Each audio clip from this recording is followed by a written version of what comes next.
Fáilteóibh go dtí an cruinniú seo de údras póilíneachta na hÉireann an céad cruinniú poiblí san bhliain seo fe sa hain agus sin fós faoi bhrú na pandéime ach cóirthaí dóchais cuma cóiltíú anamna tugadh ar measc agus be mid ag fágáil sláán deireadh cruinnithe le fear dhéana ceann agus níos mó ná ceann ar son na seirbhís agus a chabhraigh go mór leis an údras de linne na blianta tá imethe díreach haring. Welcome to this meeting in public of the Policing Authority of Ireland, the first meeting in public this year, and still the work of the Garda Síochána and indeed the work of the Policing Authority being overshadowed by and affected by the health emergency and the enduring reality of the impact of COVID-19 in the lives of everybody.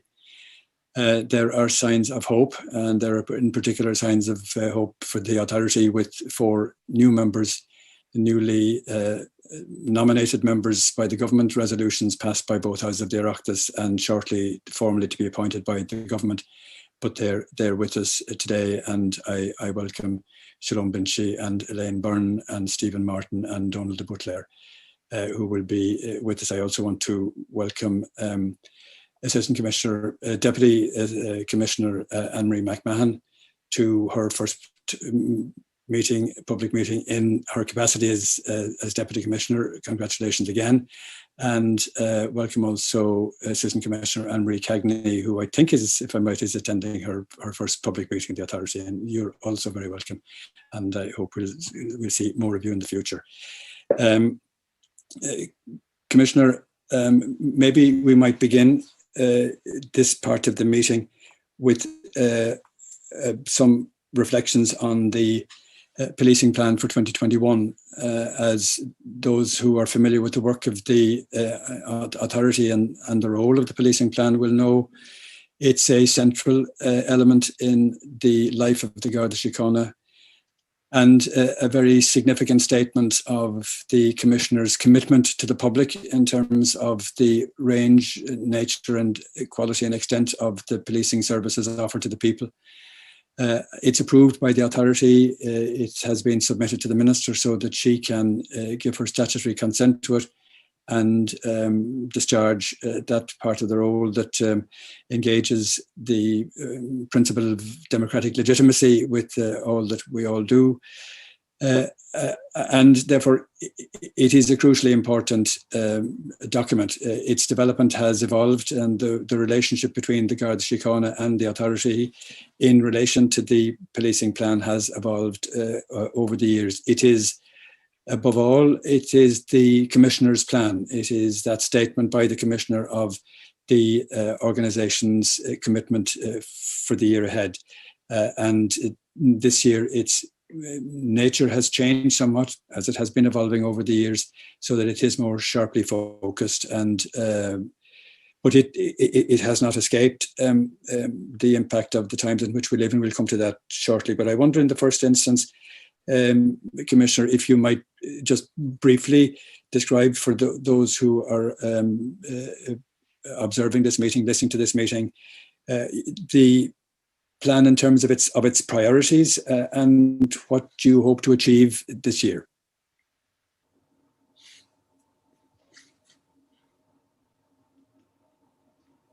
Thank you very much, Chair. And can I also welcome new members of the Policing Authority as well, and look forward to working with you in the months and years ahead.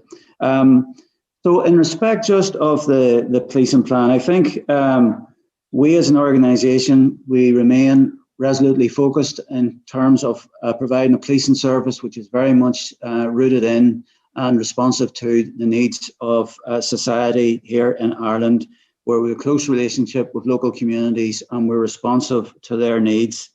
The policing plan for this year represents a new approach, but it's based on our bedrocks of relationship with the community, the prevention and detection of crime, but also then providing a service which is centred on the victims and particularly on those who are the most vulnerable in our society. probably more than its immediate predecessors, we wanted to have a greater focus on everyday policing and also then, as I've said, relationship with the community. So where there was once 138 targets, we now have 59, but that does not diminish the amount of work or the ambition which lies within this plan. We want to build on the success of our operations, and part of that is through how we use our resources, through using modern technology and data. Internally, we want to keep on making significant strides to embed a culture of inclusion and also then the highest ethical standards and behaviour. And also, while we have responded innovatively and adapted to COVID-19, the pandemic continues to have an overall effect on the organisation, particularly on some of the organisational improvement initiatives that we'd wish to deliver. But it has been a very major drain and focus on our resources throughout the last year, and it looks like for the months ahead it will continue to be so. But for our part then, in the last year, we've seen the rollout of all of the protective service units, these divisions, so that enhances the professional service that we can provide to those who are impacted both by sexual crime and domestic abuse, and there's specialists now in every division, in addition then to the national unit. In 2020, regrettably, we saw an 18% increase in calls in respect of domestic abuse, up to some 42,000. And so that remains a major concern for the Garda Síochána and society at large as we look forward into 2021. And the latest figures that we have for 2021 in terms of following up victims of domestic abuse, that they've received contact from Garda Síochána within 7 days of the reported incident in some 82% of cases. We had the third conviction for coercive control in January 2021, and this law only been introduced in the last 2 years. And again, it required quite a bit of training and effort and upskilling for us to see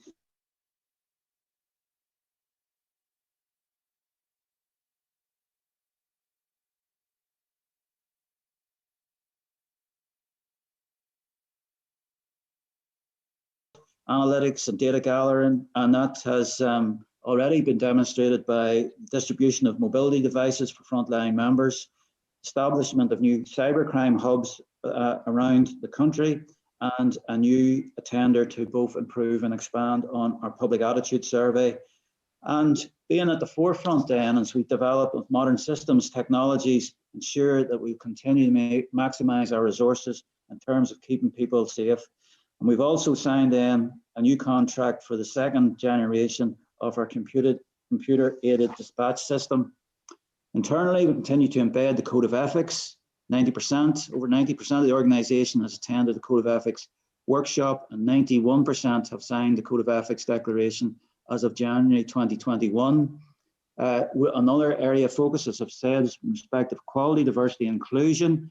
We have developed a diversity recruitment roadmap, and one of the proposals within that is a paid internship programme to reach out to those who may not have thought of policing as a career or joining any form of the Garda support, but we want to outreach to those in effect to give them a paid internship programme, and that will focus on disadvantaged young people as well as minority groups. We talked earlier about our new health and wellbeing strategy. Health and wellbeing app is being developed in-house as a central part of this, and we continue to provide health and wellbeing services post-incident, but also then with our employee support officers. In respect of redeployment, a total of 761 Garda members have been reassigned to operational duties since 2018, and their previous roles assigned to Garda staff. So this is an actual growth of operational frontline members of 761, and the target for this current year stands at a further 400. The effects of COVID-19 will continue. Some of the policing plan targets have been delayed as a result of that. Some 18 of the 59 targets will be delayed, and in respect of that, but as we still have a focus on all of those, and as we're able to pick them up and deliver on them, we will do so. We've also regrettably had to close Templemore College at times, And so no one-person training has taken place there in effect since Q1 of 2020, but we've transitioned online, but undoubtedly there is a long backlog of training that we're going to have to pick up in the coming months, and it may take up to 18 months to pick up on the training lag. There's no plans to reopen the college on a large-scale basis, but we do intend to reopen it for Garda student guards from the 22nd of March, so that we can recommence training for student members. And we have an ambition of attesting or recruiting 450 Gardaí this year. So this year we should see at least a net growth of 150 in Garda Síochána, bringing our strength to in around 14,700 members. Thank you. Thanks, Commissioner. We'll speak later in the meeting about the impact of COVID-19 on policing, but it also has had an impact on the policing plan, and some of those areas which are still identified as priorities in the plan have been affected in terms of the speed at which they might be introduced or in which progress might be made. Can you say something about how frequently you might review that in the course of the year, so that whatever momentum is possible will be maintained? Well, this will be subject really to ongoing and at least monthly examination. It'll be at our executive meeting, and what we want to make sure is that any opportunities that we have to start these and commence work on them are undertaken. So this is written really at the very sort of depth of the crisis, and as we hopefully start to emerge from that, things will ease up in terms of how we deploy our resources. And a lot of this is predicated on the fact of we've had a major redeployment of resources to frontline visible policing, so that we can be visible on the ground, staff checkpoints, etc., and make sure we've sufficient to correspond or to deal with the demands of level 5 COVID restrictions. So once that frees up, then these will start to darken again in terms of what we might do. Quite apart from the impact that COVID-19 is having on the plan, are there other changes in the operational environment that you have taken into account in developing the plan? I think just looking forward, just how we emerge out of COVID-19, I think one of the important things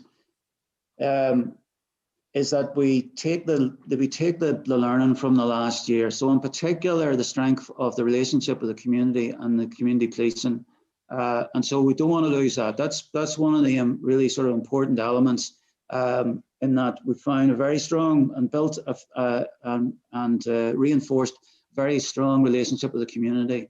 And we don't want to lose that as we move out of this and inevitably have to start some of the organizational work, which at the moment is stopped and abated because of the large-scale deployment. So that's an anxiety in this, and something that we have to attend to.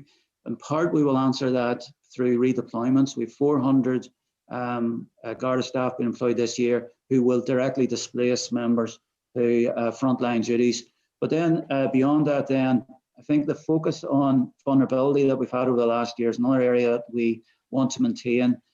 We will talk later on in the meeting in respect of our focus on organised crime and prostitution, for instance, but other areas then are respect of fraud and deception and extortion, which is also online, and that requires then cybercrime hubs in particular.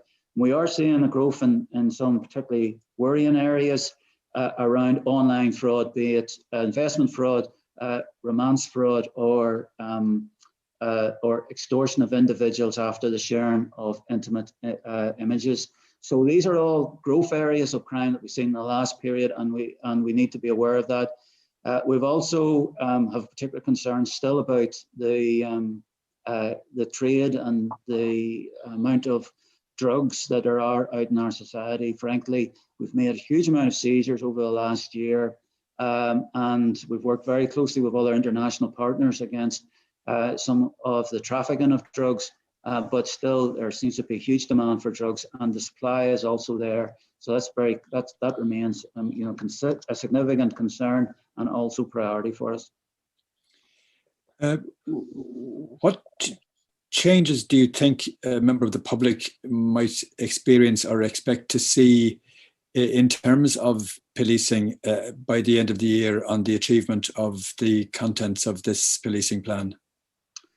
Well, as we roll out and this is all part of the operational model, we want to see, and they should see then, policing which has become more responsive to the local needs. They'll be delivered by community policing teams supported by response type units, but that they will have a local contact in terms of a member of Garda Síochána, and also then a knowledge of the sergeant and inspector who are responsible for their particular area. So those are all the ambitions that we have within the delivery of the operating model, and we want to build on what we've done this year in terms of the understanding of that. But also then we want to be more responsive in a local sense to crimes which at a time were relatively rare but become more prevalent. So things like fraud, smaller scale fraud being investigated at a local level, the protective service units, the continued growth of those, the expertise that they're able to bring, and the difference that they can make. But we also want to provide a local response to things like insurance fraud, etc., which is often quite a localized crime involving groups of individuals. We want to bring a local response to that, and we've grown our detective capability and specialism in respect of that. And I think overall we have, and I'm very proud of the performance of the last year. We don't want to in any way lose a lot of the strengths we've exhibited over that last year in terms of community support and community connection.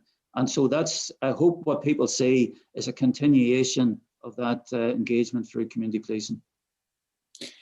Thanks, Commissioner. One final, very brief question for me, and this, and we spoke about it earlier in the private meeting with you. But one of the features of last year, and indeed echoing into this year, is the necessity to change the way in which trainee Gardaí received their training, and the need last year to attest and this year to attest members, and this year reserve members were attested, which was a positive development, but attesting members early in their training. Are you satisfied that the fullness of the training will be available to them? Of course, they've had experiential learning that they might not have had in previous times, and that the quality of the policing service they can offer will be undiminished, and that their own career prospects will also be undiminished by virtue of the altered training regime that they've had?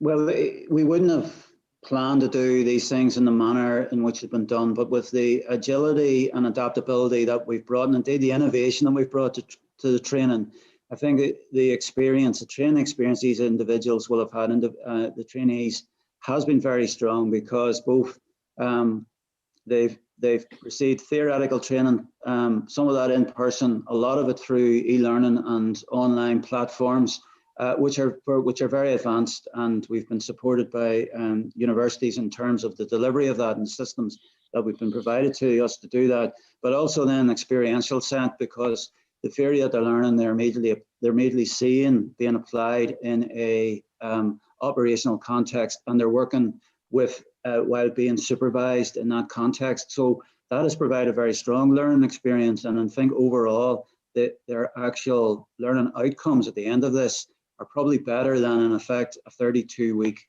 immersive experience in the college. I think this sort of sandwich experience is a stronger learning experience for them. And we were back on track in the autumn in respect of that. Now, regrettably, just the third surge of COVID changed our plans again, but we will get back on course again through March and April. Very good. Thanks, Commissioner. We'll move on to the next item on the agenda. We recognise that Assistant Commissioner O'Driscoll has another commitment, so I'll ask Valerie Judge to move on to the next item. Valerie.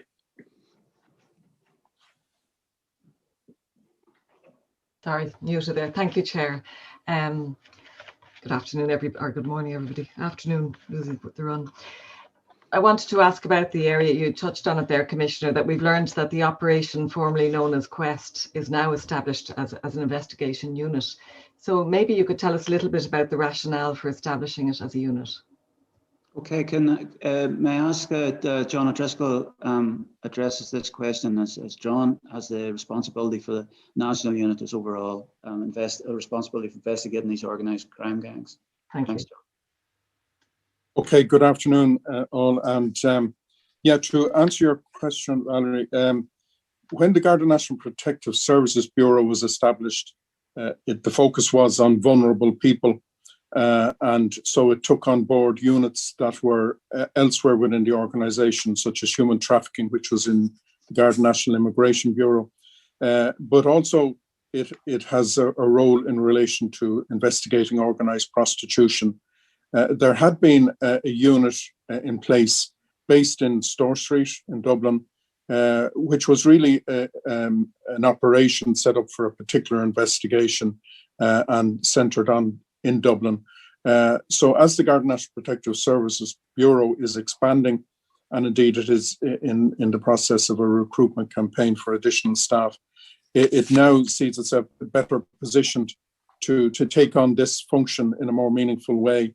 So it's no longer a single investigation dealing with particular targets. It's a more broadly based approach to dealing with organised prostitution and to ensuring, above all, that the very vulnerable victims of that crime are treated in an appropriate manner.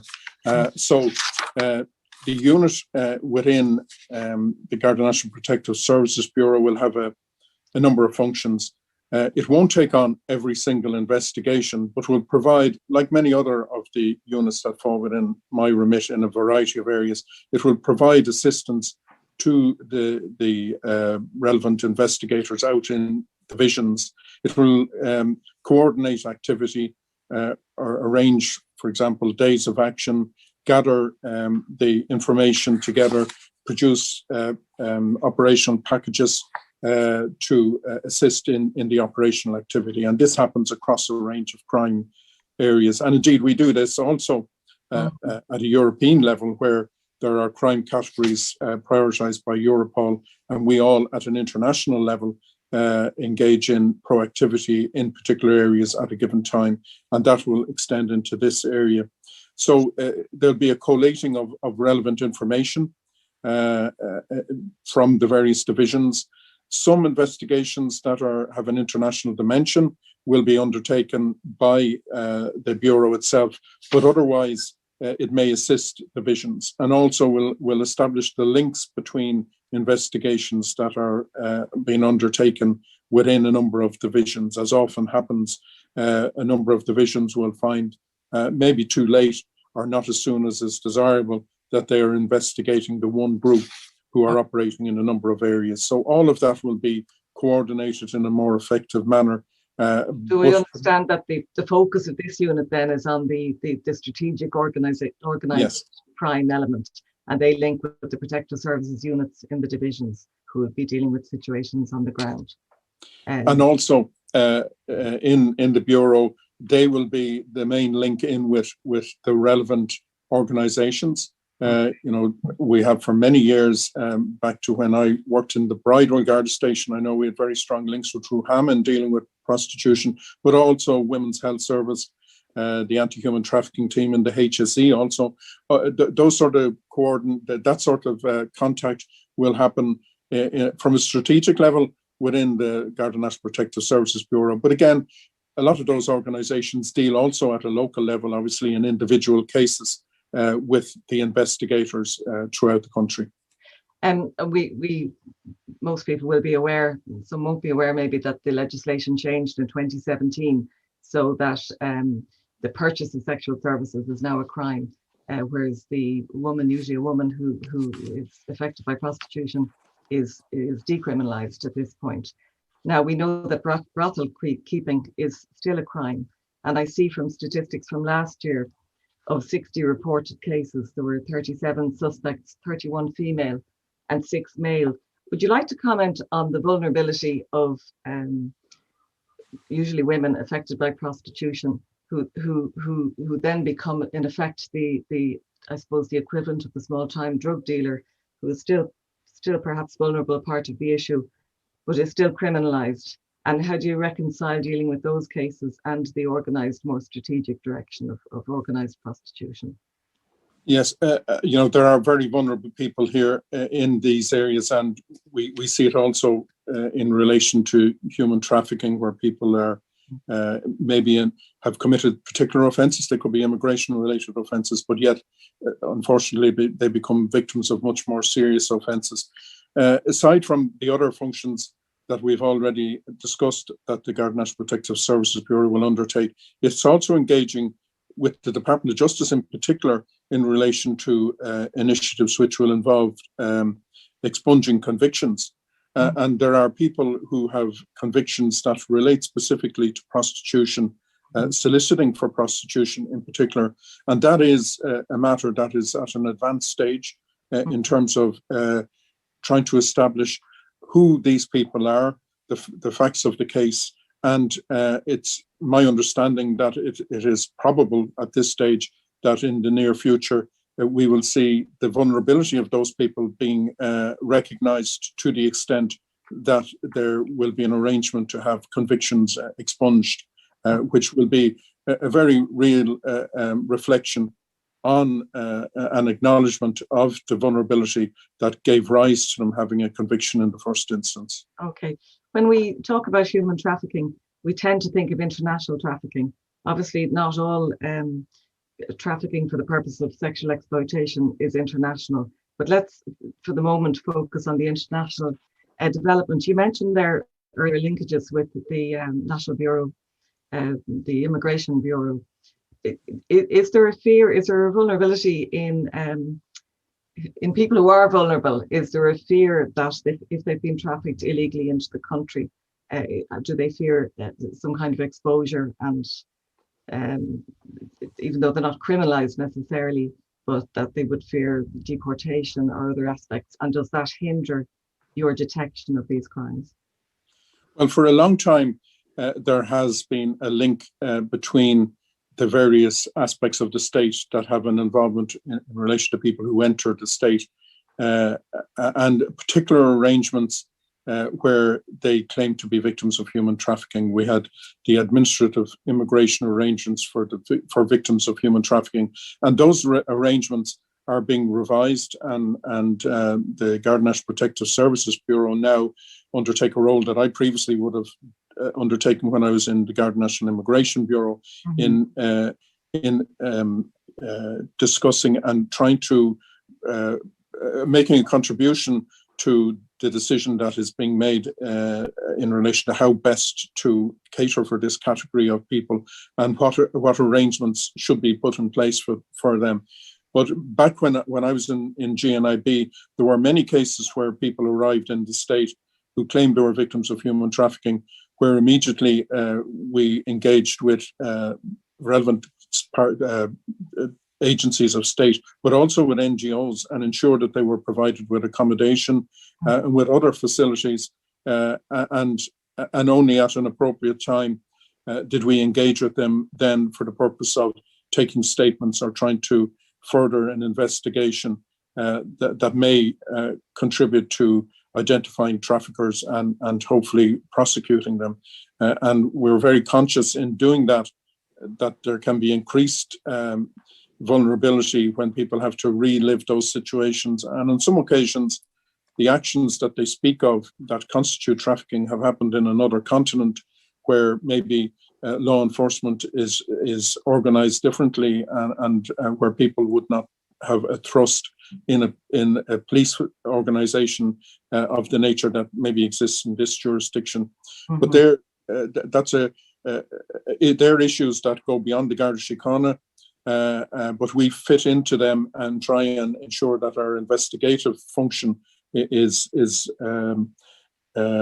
designed to cause the least amount of additional negative impact on any person who may present as a victim. Okay. And do you think there's sufficient understanding in terms of the public knowing about the change in the criminalisation in the 2017 Act, explicitly that the purchase of sexual services is now a criminal act? And I'm looking at the statistics where the numbers of, I'm not sure if it's arrests or prosecutions, but they're still relatively low in the sense of what the NGOs would tell you is the level of activity in this area. So 2 questions. Does the legislation enable you to actually, can you implement the legislation, or are there challenges there? And the second one is, do you think there is enough knowledge in the general public? And I'm thinking of, for example, somebody who may not know that they could be criminalised if they're considering a career abroad or work visas, etc. Well, it is in fact one of the areas that is impacted by COVID. Now, the exact extent to which it's impacted is difficult to estimate, but clearly the way in which the sex industry is operating today is not how it operated prior to COVID and how presumably it will operate post-COVID. And so, a lot of the interaction where the purchase of sex takes place is associated with the nightlife industry, and after evenings in nightclubs and that sort of scenario. We haven't had that for the past year. And just immediately before that, we had some of our first convictions, our first prosecutions in this area. As prosecutions increase, and they will be occurring around the country, the message will spread, because the coverage afforded to court prosecutions will obviously make people aware of this changed circumstance that they may find themselves in. So I think it's one of those issues that were, if we hadn't experienced COVID-19, we may have experienced additional prosecutions, but it's only a postponement rather than anything else in terms of our policing of this issue. Okay, and one last question from me.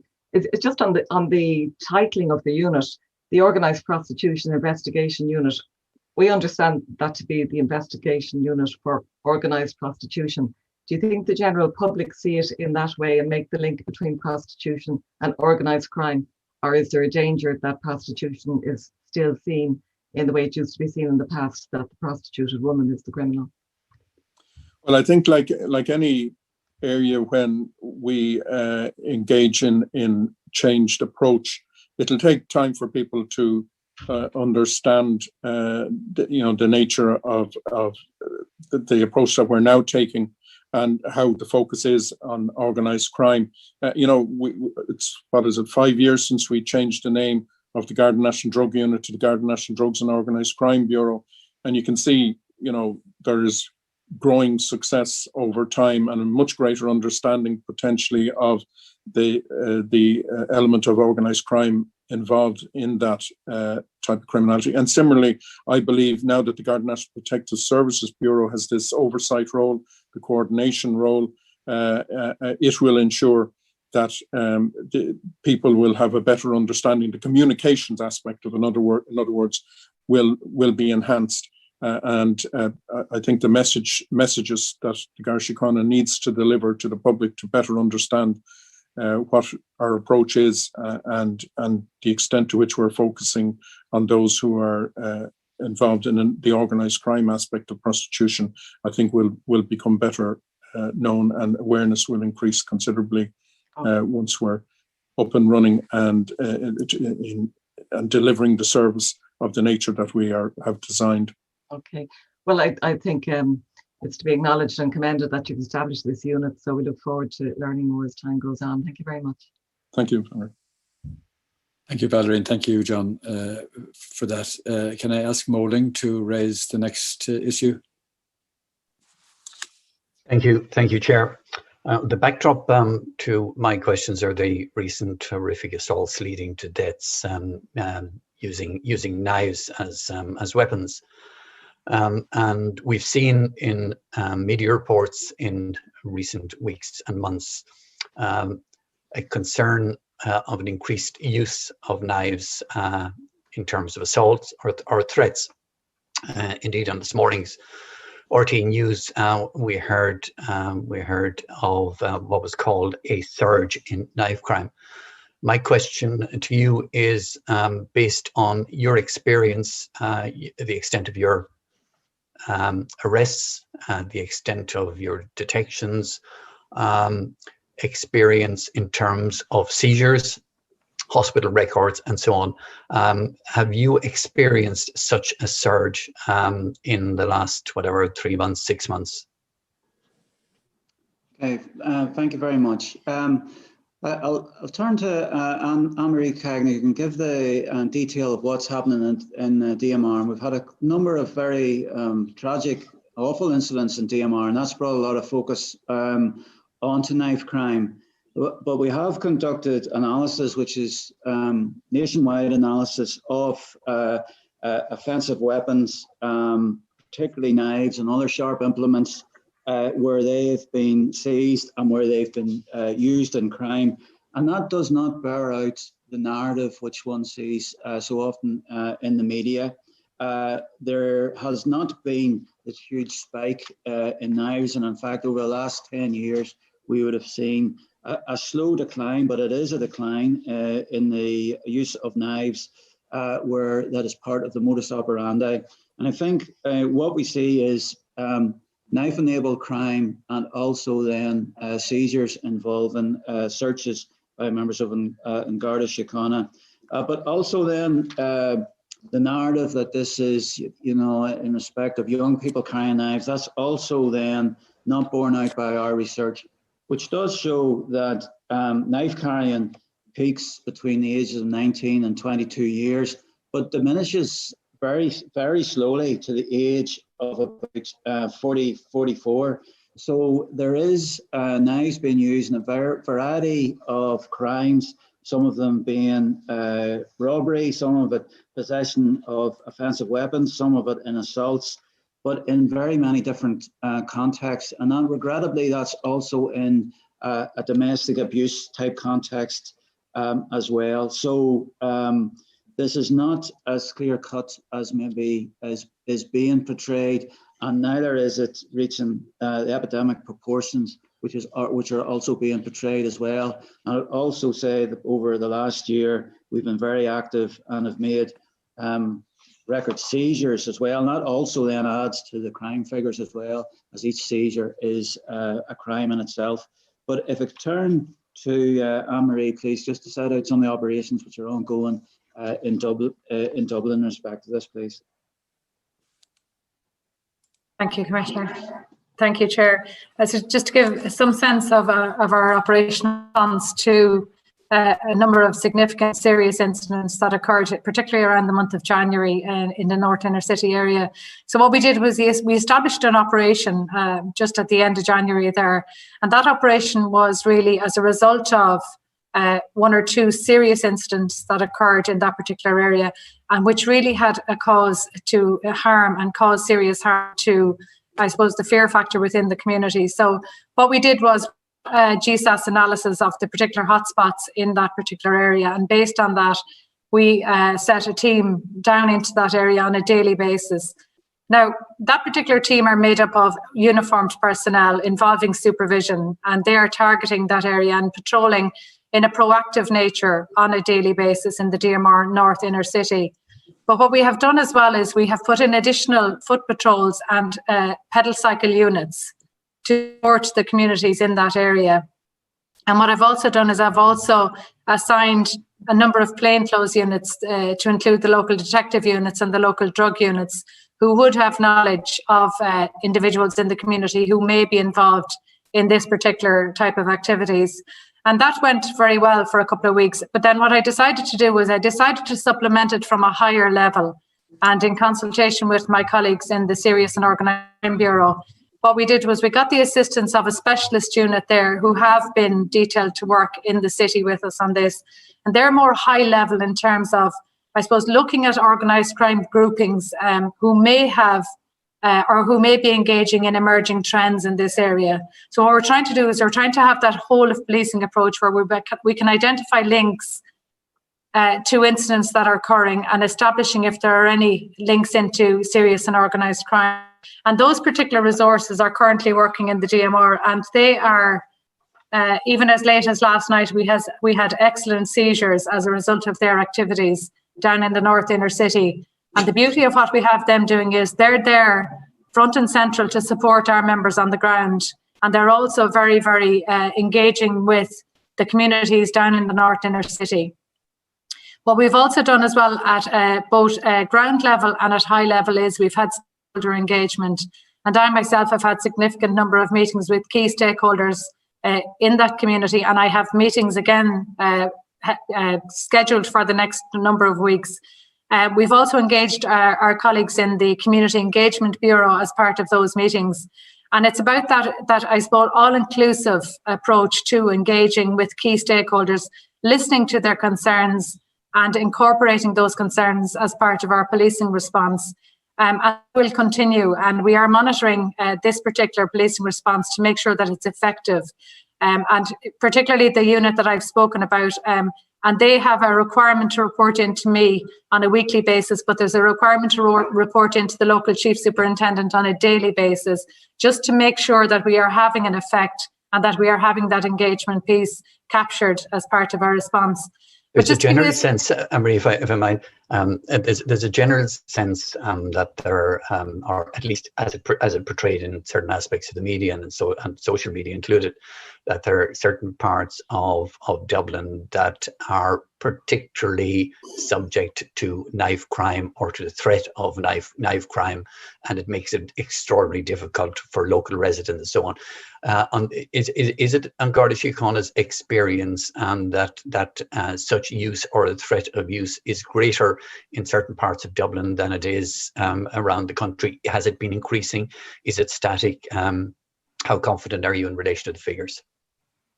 Thanks for that question. And absolutely, if we look at the data in relation to that, we don't get any major sense around the DMR that it's more prevalent in one area than another. But what we are saying is that, we have been very successful, particularly around the North Inner City, in seizing, implements, I'd say, rather than just knives. So, that's probably gives us a sense that, the proactivity resulting in greater seizure of weapons, but that doesn't necessarily mean that there are particular hotspots where it's happening on a regular basis. I think what happened in relation to the significant incidents in January is it just so happened that the particular suspects involved in those have a connection, and that would have been a particular area that they would have been frequenting at the time. But I suppose just to reassure you, in terms of those particular incidents, they are all subject of persons before the courts, and there are linkages to them. You've mentioned the issue of seizures and proactivity. What sort of policy or approach are you adopting in relation to such seizures? Is it sort of casual interventions? Is it information? Is it informed approaches towards searches? Is there anything unique about your approach in relation to attempted seizures? Absolutely. I suppose it's a dual approach is what I'm taking at the moment. So if you look at the first team that I have put on the ground, that's what I would call the proactive approach, the stopping and the searching based on the knowledge in the area and based on any concerns that they would have about individuals. But the beauty of the unit that I have looking at it from a more holistic picture is that there will be a certain amount of intelligence utilised and supporting operations in that nature. I'm constrained by time, Anne-Marie, but I'm interested in the extent to which the approach or the strategy that has been adopted by you and DMR has lessons for the remainder of the country, and the extent to which a national approach is taken, or whether you see that there's a value in taking a national approach to what might be called knife crime, or whether you feel that the more localized approach is the better one. If I might come in there, I think all these things will be driven by the data, and I know, and I meant to answer it. we have got access to HSE data in particular around hospital inpatient inquiries. And if I could just ask Andrew just to comment on that data, because that HSE data or health data has certainly been used in other jurisdictions to inform policing as well. So Andrew, just quickly, please.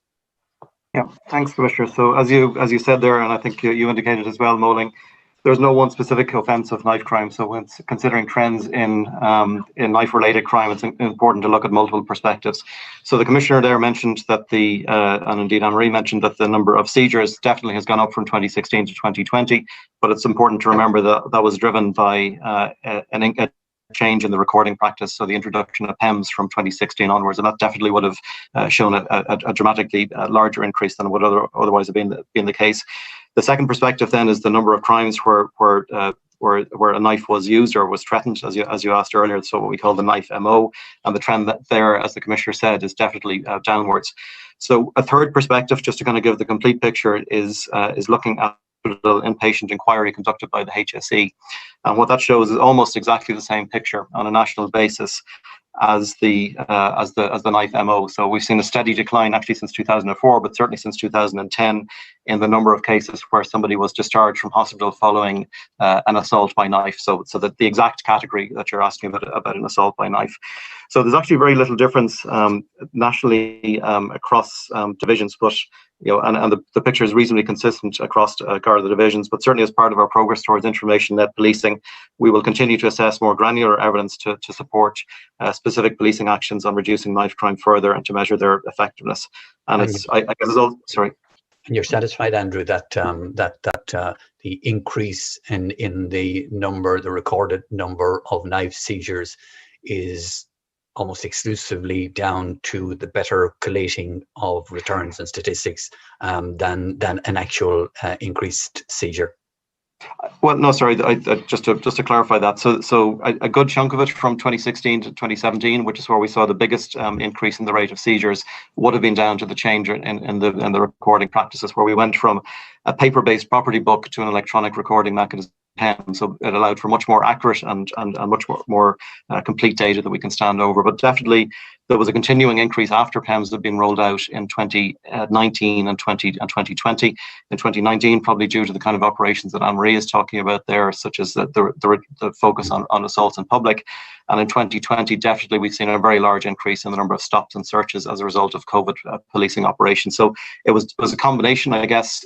We believe the greatest part of it was due to PEMS, but certainly proactive policing has played an important role in this as well. And I suppose the key thing to note is that increase in seizures, which is the proactive piece, taking knives out of circulation, that's been accompanied by a drop in knife-related crime, which is backed up when correlated against the number of discharges from hospital following a knife-related injury. So we're reasonably confident in the data from that perspective. As I said, we will continue to look, and as Anne-Marie said, on a local basis, on a Garda division by division basis, to make sure that we look at more granular evidence, because obviously these crimes have horrific consequences, and we can't forget about that. So there's certainly no room for complacency. Thank you very, very much indeed. And it's something I know that we'll want to come back to, Chair. Thank you. Thank you, Moling. And just before leaving that in very, very briefly, Commissioner, given as Moling mentioned at the very beginning of this section, and you yourself echoed as well, that much of the public discourse or concern perhaps is situated in the context of a perception of an increase in this kind of crime, which has potential implications for people's confidence in policing, but also real implications for their sense of safety and personal protection. Is it possible to publish more information? Can the analysis that you have undertaken be published? Can there be briefings which explain the background so that the public might get a fuller perspective on where things are? Well, the document provided to yourselves also being provided to the Minister of Justice as well. So that helps to inform current political debate as well. But there is more that I think that we could publish ourselves in terms of we have a lot of detail in this that perhaps wouldn't go in the public domain, but there's also detail here which certainly could be public facing, and we will follow through on that in terms of informing the debate. I think that the fear I have is that the more you talk about knives, it becomes a self-fulfilling prophecy, and that has been the experience particularly in London, and that would have been one of the fears expressed there. The more you talk about then people feel that everybody else is carrying a knife, so I should carry a knife, and it becomes self-fulfilling. Whereas our data is showing the age group is different than the public perception. The actual incidents are reducing. The number of admissions in hospital are in a downward trend as well, and our proactive work is increasing as well. So there's lots of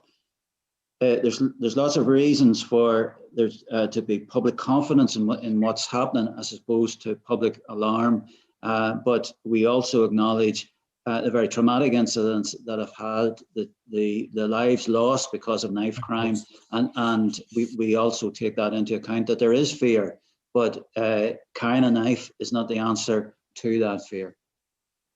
Thank you, Commissioner.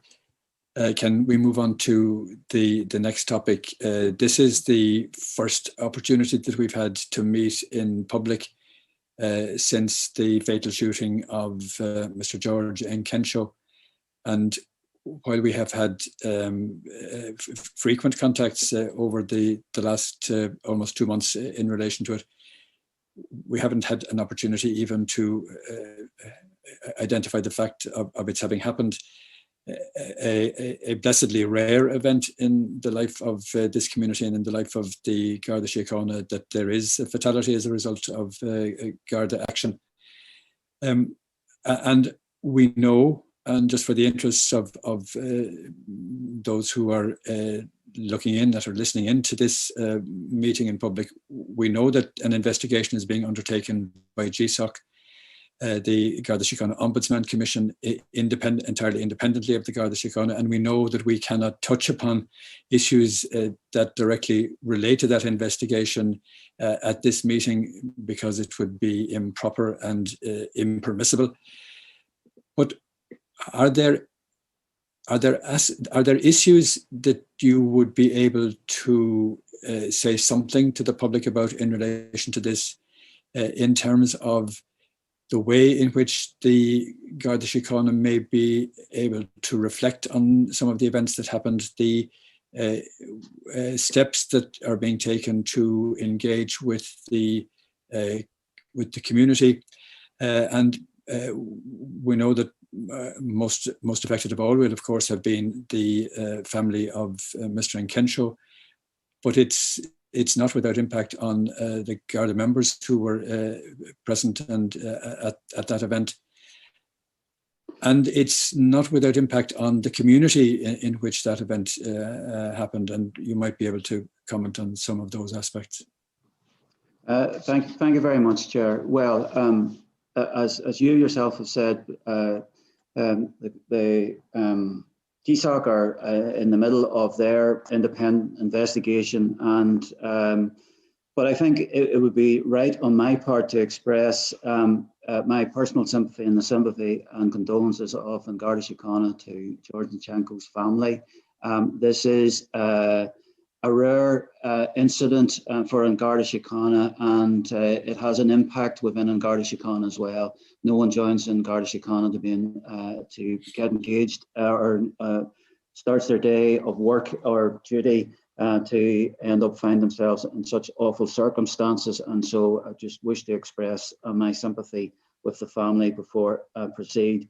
There are many areas then of consideration, because we have to consider this in the backdrop of Black Lives Matter and all the terrible incidents then which happened throughout 2020, and then how we respond, because we obviously have an obligation both ethically and legally to protect everyone in this society and seem to protect and provide a service to them. So it has given us cause to reflection on a number of the areas which you've touched upon. One, just our relationship Black ethnic minority community throughout Ireland, very sizable community that we want to have good relationships with, and which we wish to employ from, and we wish to be representative in respect of who we employ within Garda Síochána, in whatever field that might be. Also the nature of our community policing and the service that we provide now, and the reassurance that we can provide to members of the Blanchardstown community, wider Blanchardstown community, and the service that we provide, but also then in the immediate family and friends and connections to George Nkencho's family, our relationship and how that can be rebuilt and fostered going forward. And I suppose lastly then, what our community engagement will be going forward. So we have good and community engagement, how we build on that and make that very clear. And also then the role of our Garda diversity officers and their associated skills and training. So there's a number of areas I think we're able to talk about today in public. One would be around recruitment and retention, but also then our support to Blanchardstown District and dealing with this incident, but then just wider in terms of our community engagement with diverse and minority groups as well, and of a number of the leads with me in this meeting to talk and touch upon those areas. So if we touch upon recruitment perhaps in the first place, Chair. Yes, sure. Well, if I could look then initially to Alan, please, to set out our roadmap in respect of promoting Garda Síochána as an employer to diverse groups. Thanks. Thank you, Alan. Thank you. Thank you, Chair. Good afternoon.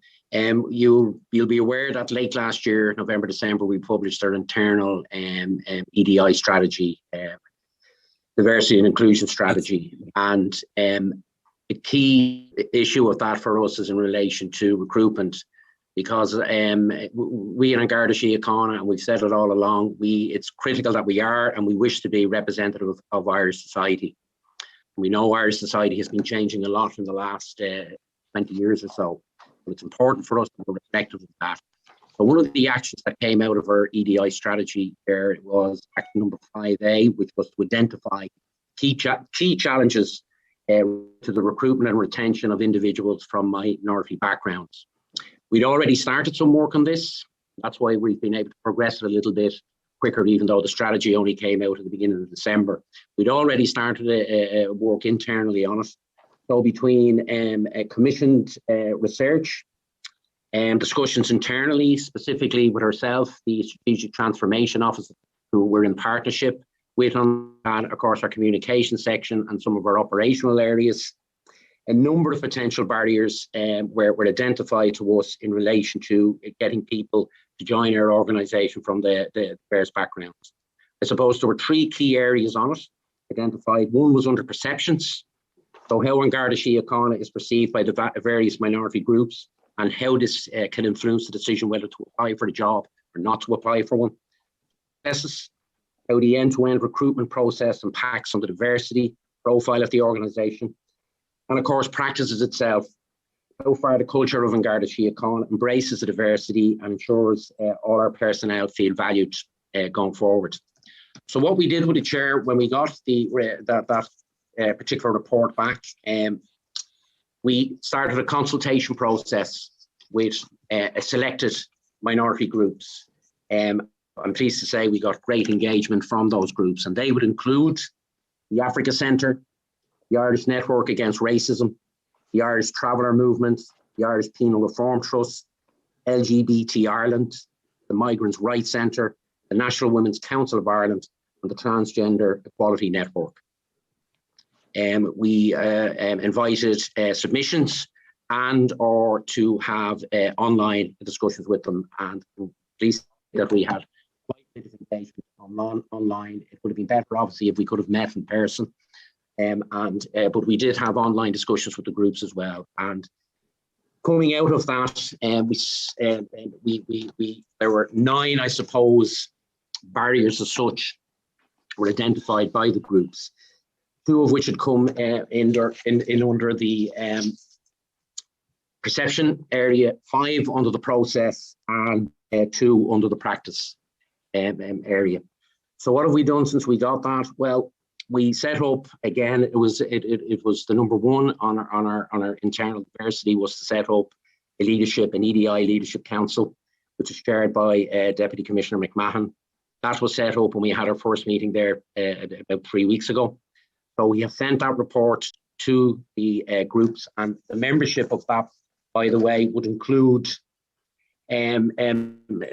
which is important for us. Alan, yes.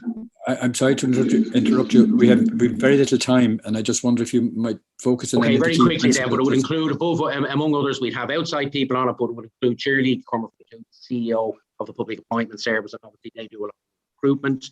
So moving forward on it then, we actually met yesterday Deputy Commissioner McMahon, CEO Nugent, and the STO and HR teams to go forward. Some of the issues that came up, we sent you a copy of the report, by the way, Chair, so your members will have a copy of that without going into big details then. But you'll see from that, some of them, obviously the challenges are going, some of the issues raised are going to be more challenging than others, but there are a number of low-lying fruit which we can tackle and hopefully target before we have our next recruitment program, say for example for Garda trainees, which will probably be later on installed. So, and I'll be very brief on this, it was mentioned before, we're also as a proof of concept and on a pilot basis introducing an access program for people. We're talking about initially maybe 10, we're hoping to start it on September. The Deputy Commissioner is writing out to all the heads of areas such as my own and indeed operational people looking for their support and to identify areas that could be fruitful. We've engaged with DCU who are leaders on this. So, I mean, there's a very, most of the universities have access programs. So in relation to the graduates for the pilot area, we're going to partner with them. And we'll also have a look at the DESH schools, etc. So that work has started, and we hope to be able to report back pretty shortly in relation to that. That's a very brief synopsis, Chair. Thanks, Alan. Commissioner, some of this we're probably going to have to leave to another day, but can I ask you just one other question in respect of it? And you've heard me quote this back to you on other occasions, but at a public meeting sometime in the course of last year, you said that views and prejudices that circulate in the community circulate within the Garda Síochána, which was a very significant statement to make in a public forum, and it was much appreciated. And we have said so not seldom. But are you confident, particularly in the light of publicity that was given in the course of last year to some academic research that was undertaken by a serving member of the Garda Síochána of attitudes within the organisation?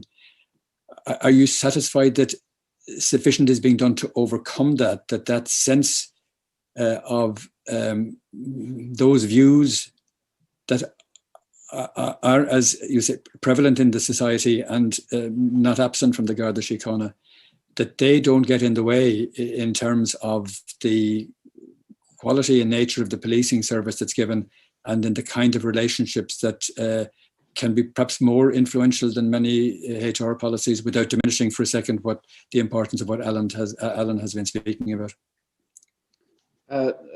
Thank you, and thank you for allowing us to talk about the recruitment piece, because we are a big employer and we have plenty of employment prospects going forward as well. In respect to what you ask, I think I would say that what we have to concentrate on are the behaviours and that we expect of all members and staff within Garda Síochána, and be very clear about what those behaviours are, and where those behaviours fall below a certain standard, then immediately deal with that and be unwavering in our determination to make it very clear, both within and then to the outside, that the values that we espouse as an organisation in terms of being inclusive and being an organisation which serves every member of this society must be the values that we live. And I would be stringent and tight about my response to this, because fundamentally the people who we wish to reach out to here are also people who are often disadvantaged than many other indices in society, disproportionately suffer crime, disproportionately then suffer from some crime is often not reported to Garda Síochána, be it hate crime, be it domestic abuse. And so we need to be sure that we are here for those who are the most vulnerable in society, and that's just the behaviours that we expect. Whatever your attitudes are, you leave them at the door. Your behaviours must follow through. There's more. There's a lot that we do in terms of training and student training to reinforce those behaviours. The code of ethics is another route through that.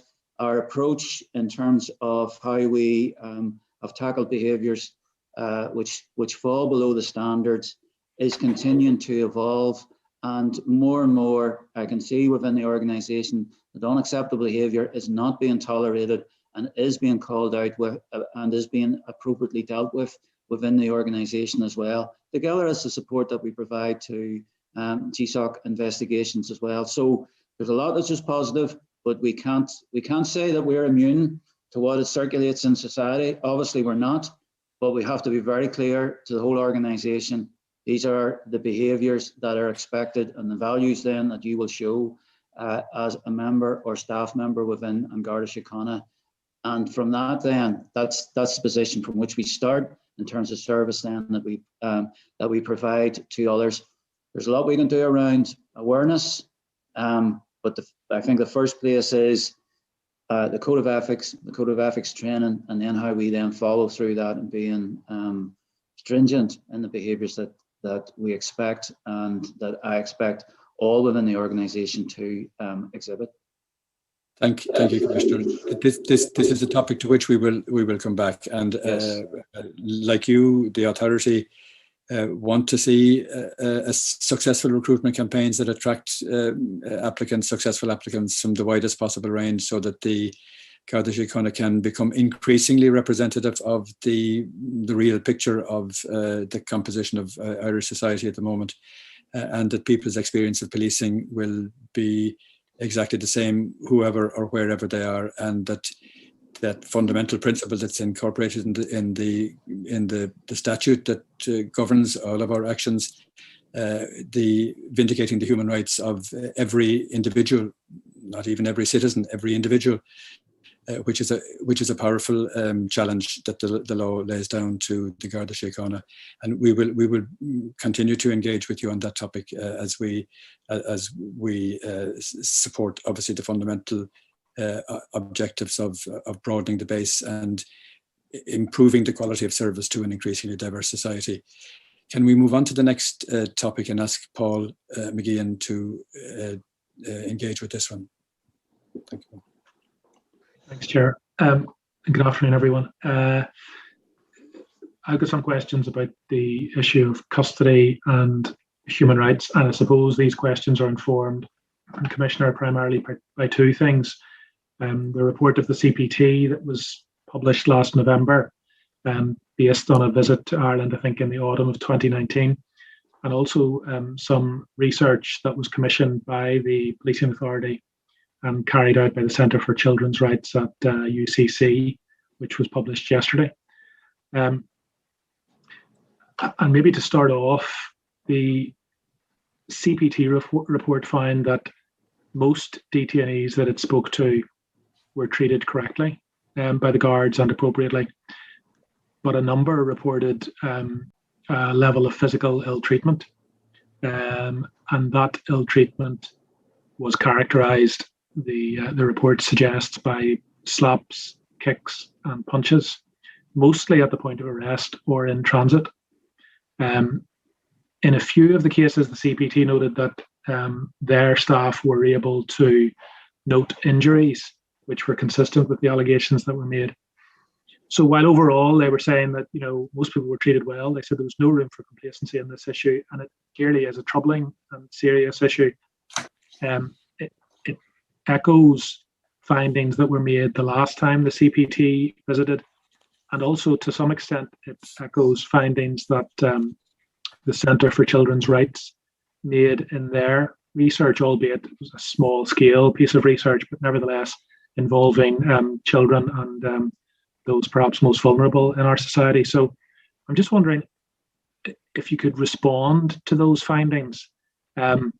tell us the actions that the Gardaí have taken as a result of them. Well, in respect of in respect of both reports, where that's found in the second report that from the Centre for Children's Rights and Family Law, it talks about a zero approach to mistreatment of prisoners. And that's very clearly our intention and just our absolute standard. There is a zero tolerance approach to the mistreatment of those people in our custody, whether juvenile or adults.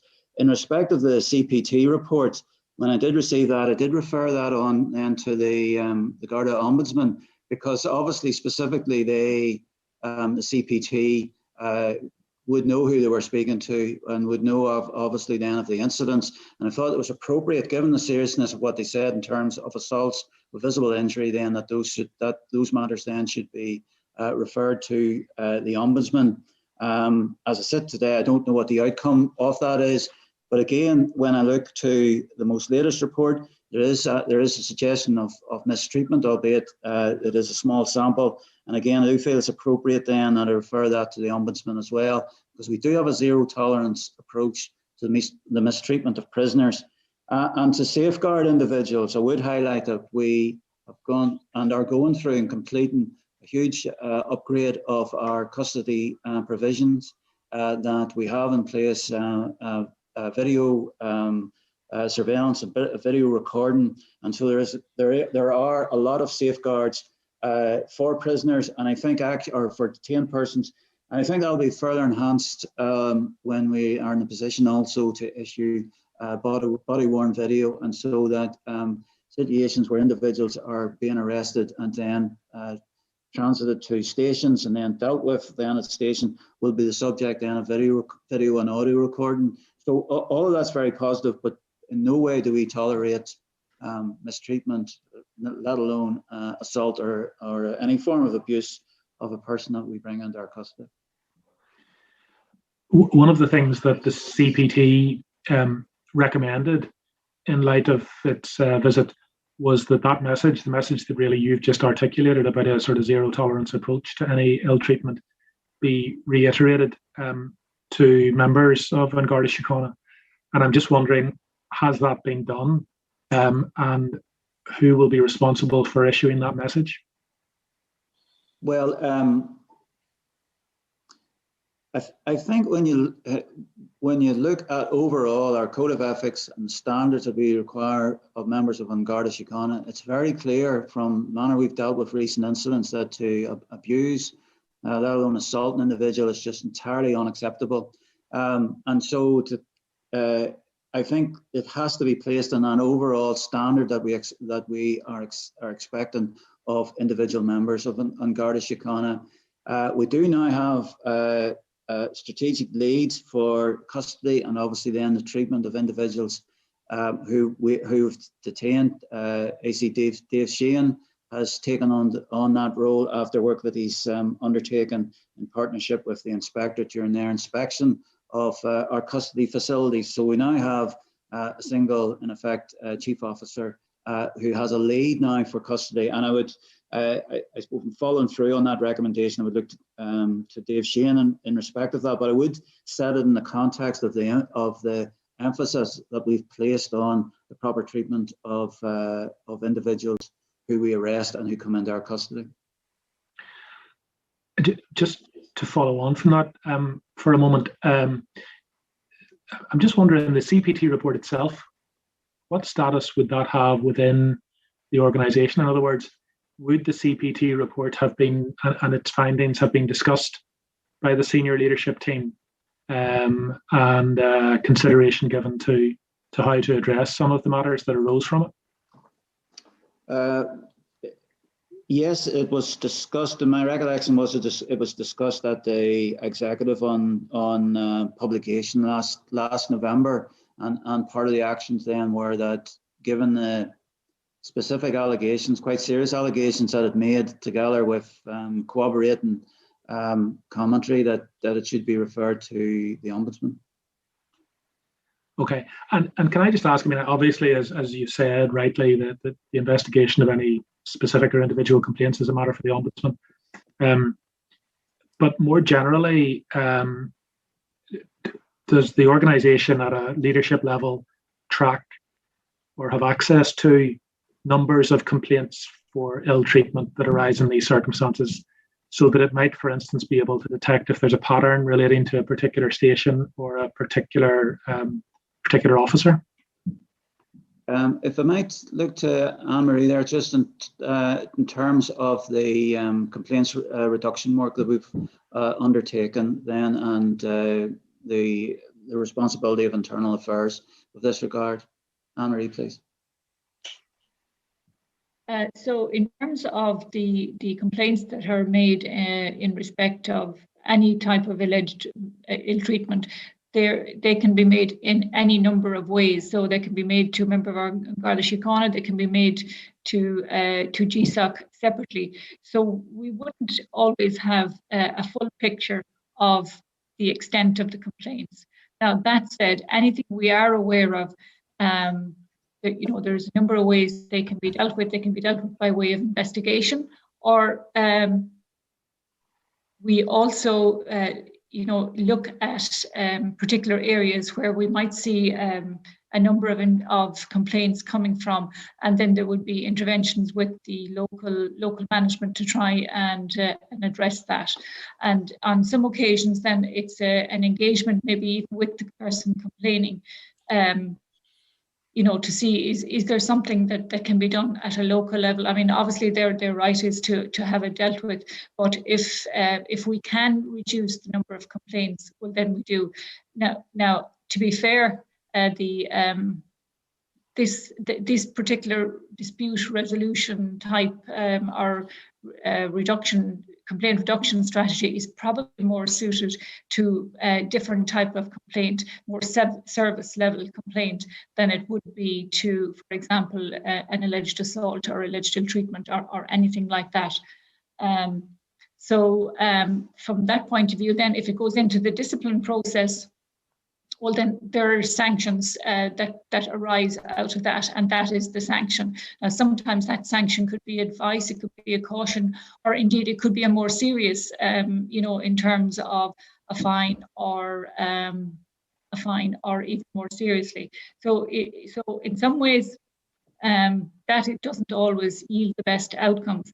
And into the future, and hopefully in the not too distant future, we will be separating out discipline from poor performance, because at the moment it's all discipline. There is no other vehicle. So when we move to a stage where we separate out poor performance from discipline, I think there'll be a greater array of options open to us in terms of dealing with this, and a greater, I suppose, learning opportunity and a developmental opportunity, and an opportunity to ensure that people change their behaviour, because that's really at the end of the day what we want to do here in terms of making things better for everybody. Is changing our approach and our behaviour so that there isn't a repeat. But can I just come back? I appreciate that, and as you say, I think the sorts of complaints the sort of activity that CPT expressed a concern about, probably not susceptible to the sort of informal resolution process. But my question really was about whether or not you or the senior leadership team are able to access patterns of complaints. Would, for instance, you be able to see that there was a spike in complaints about ill treatment from a particular station? Well, only insofar as they come through our internal affairs process. Okay, so if it went directly to the Ombudsman Commission, you wouldn't necessarily see that? Well, we may or we may not, depending on how it's going to be dealt with, and we certainly mightn't hear about it early in the day. It might be when the process is finished over. Yeah. Okay, and can I also ask then, in relation to the issue of civil actions, I think we obtained some information about civil actions and settlements against the guards, but it was a sort of I think it was a piece of information that included complaints civil action by members of the guards and members of the public, etc., all sorts of different civil actions. is there a way to disaggregate civil actions relating to allegations of ill treatment or assault? Okay, so at a high level, this is an area that I'm looking at from a risk perspective. So our levels of payouts of claims, whether that is in terms of slips and falls, whether it's civil litigation, or where we have performed a duty in the wrong, i.e. searching a wrong house or such things. So at the moment, I'm just in the infancy of this actually. So I'm trying to disaggregate each of those three categories and look at it from a risk perspective. And part of my thinking around that is just as you've spoken to there, if there are particular areas that are presenting as recurring, well then what can we do to make sure that we try and mitigate that risk and take that proactive action in order to educate, change behaviour, whatever is required. So at a future date, I'll be able to update you further in relation to that. I really just have commenced that piece of work. Well, that's useful, and I'm sure we'll come back to that. Paul, can I interrupt just for a second, just to confirm that we're in the process of procuring a case management system for legal. So to very much answer and address, and so that procurement's underway. And my understanding is that we would hope to have it in place towards the back end of this year. Okay, thanks for that, Joe. And again, just to a point of clarification from the CPT report, in the government response to the report, it said that from January to August 2020, 17 officers were subject to disciplinary sanctions. Now, it's unclear from that response if any of that number was subject to disciplinary sanctions for allegations of ill treatment of suspects. Are you able to say whether any of the 17 were sanctioned for those sorts of matters? I cannot, Paul, but certainly we'll be able to come back to you in answer to that particular question.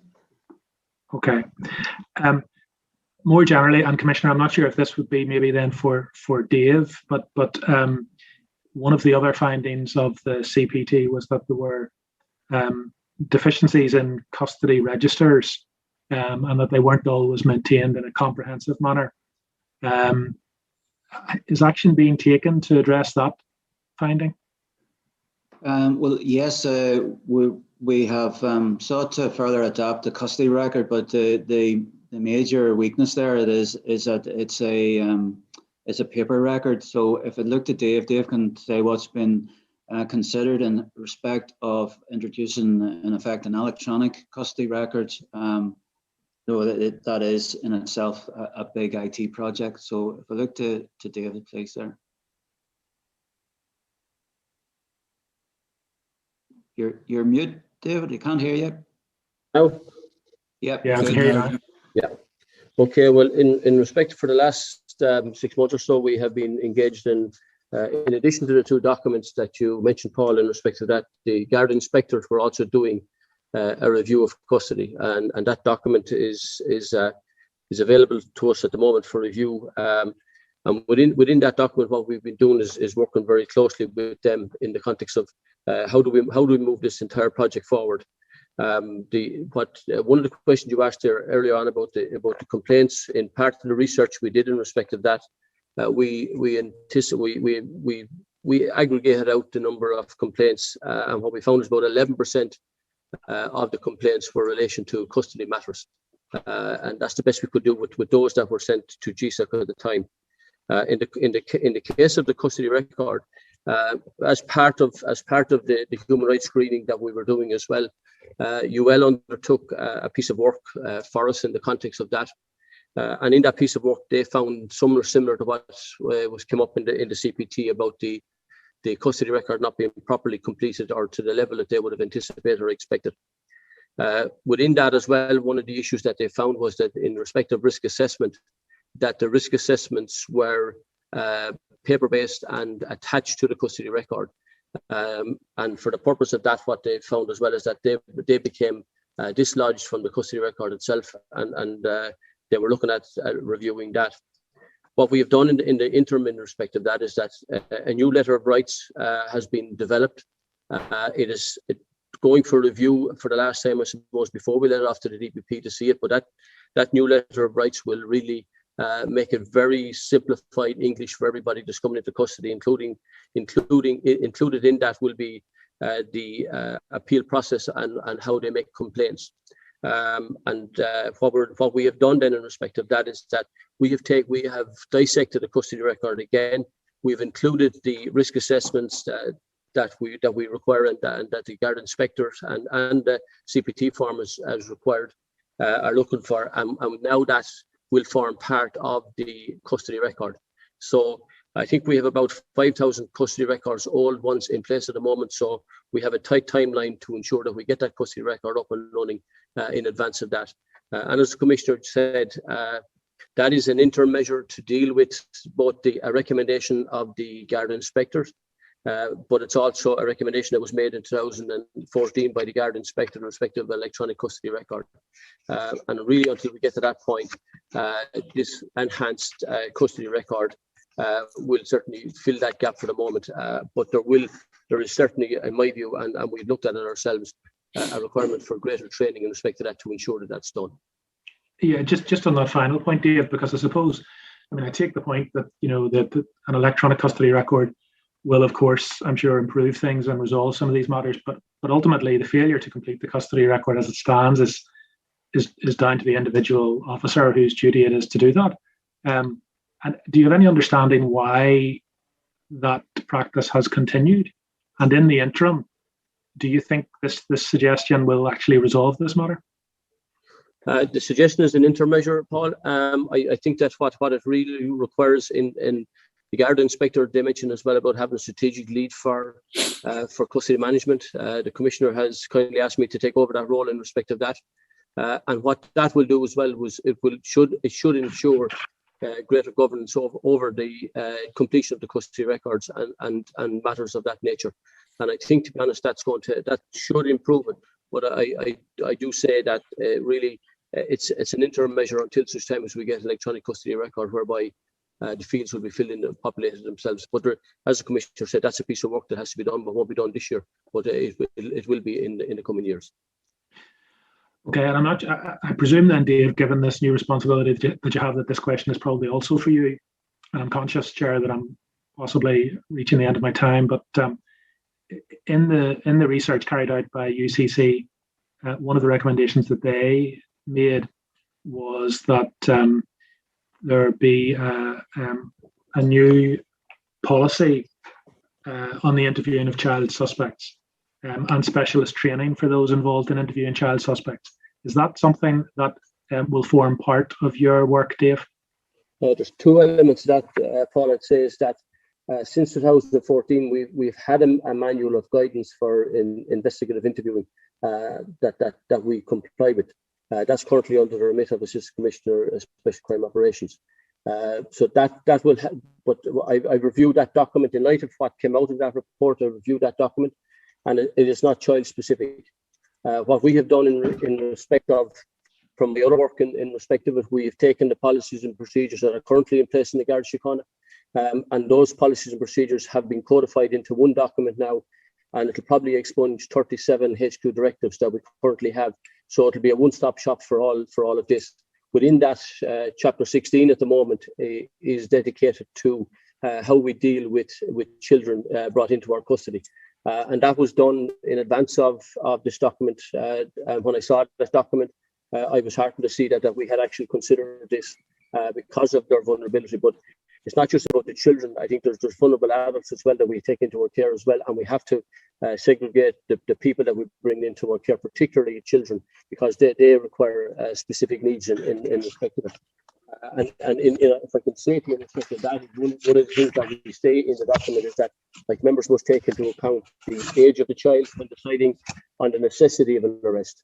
That's even before we take them in, is whether it's necessary to take them into arrest at all or not. And then what we say in the document as well is that where detention is necessary, the child should be detained for no longer than is required.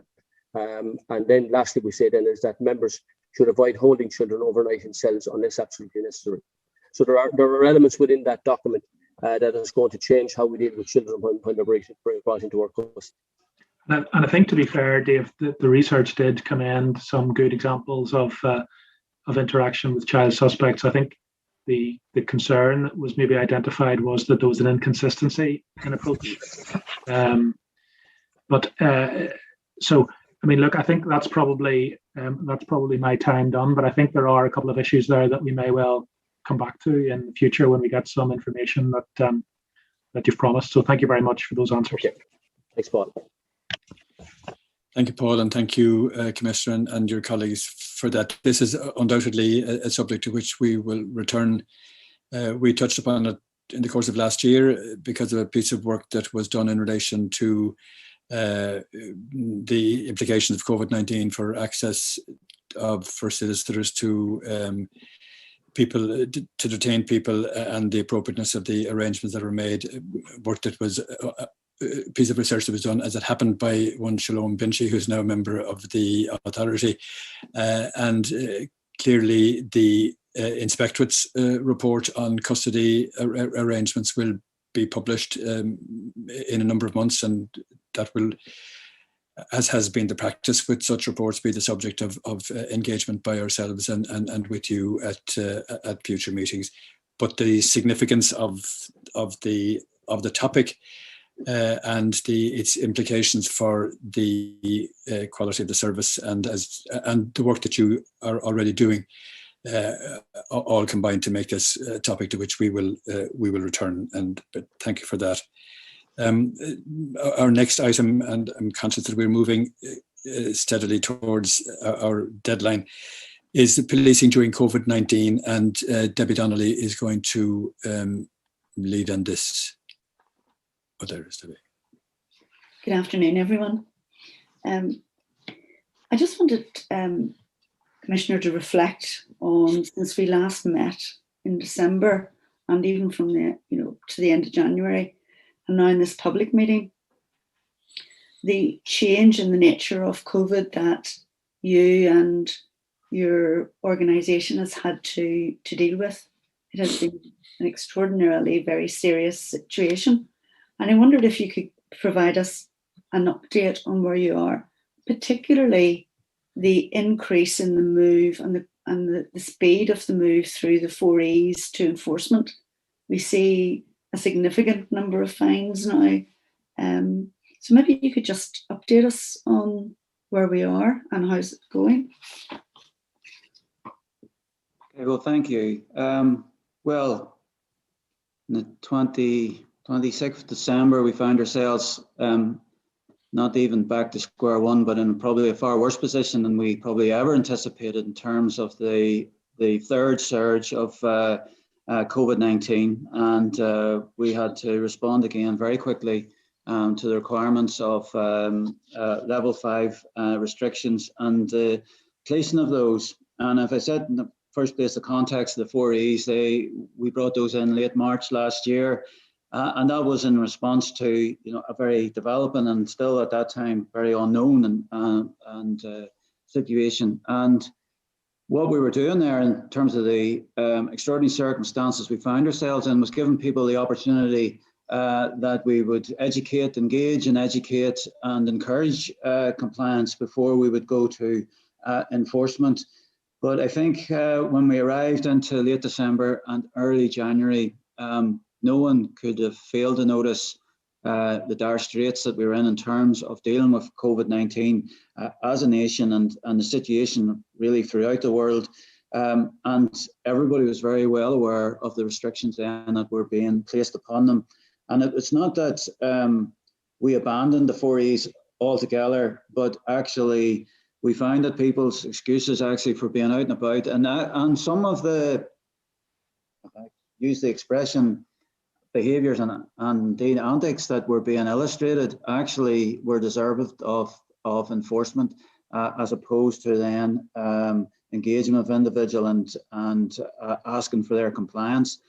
And so when you look at events in dwellings, for instance, obviously very risky behaviour. When you look at events involving shebeens, very risky behaviour.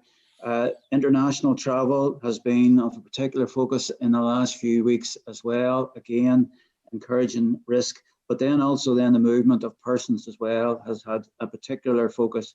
And so as we are at this moment in time, our operational figures are that we've issued some 9,245 fixed penalty notices from movement of persons round to face coverings for international travel, and then on through, as I've said, for organising an event in a dwelling, and then also attending an event as well. And some of that has been centred upon private parties in homes. So I think our enforcement is actually be commensurate with the situation that the nation as a whole has faced. And I, would want to say that we have played our part in trying to support the suppression of COVID-19 and hopefully played our part in doing that. And so that we've been able to help in our small way, taking the pressure off HSE. But it has required a huge effort. And as I've said earlier in the meeting, it has required a diversion of our resources from other things that we've done, and including not staffing out some of the national units as much as we would have wanted, and closing down some other areas of business, very significant areas of business, including training. Thank you, Commissioner.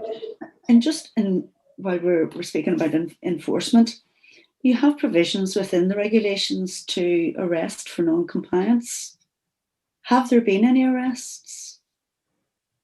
There have been arrests for non-compliance where a person continues to not comply. So even after the enforcement issue, if a person is not compliant, then arrest has been an option.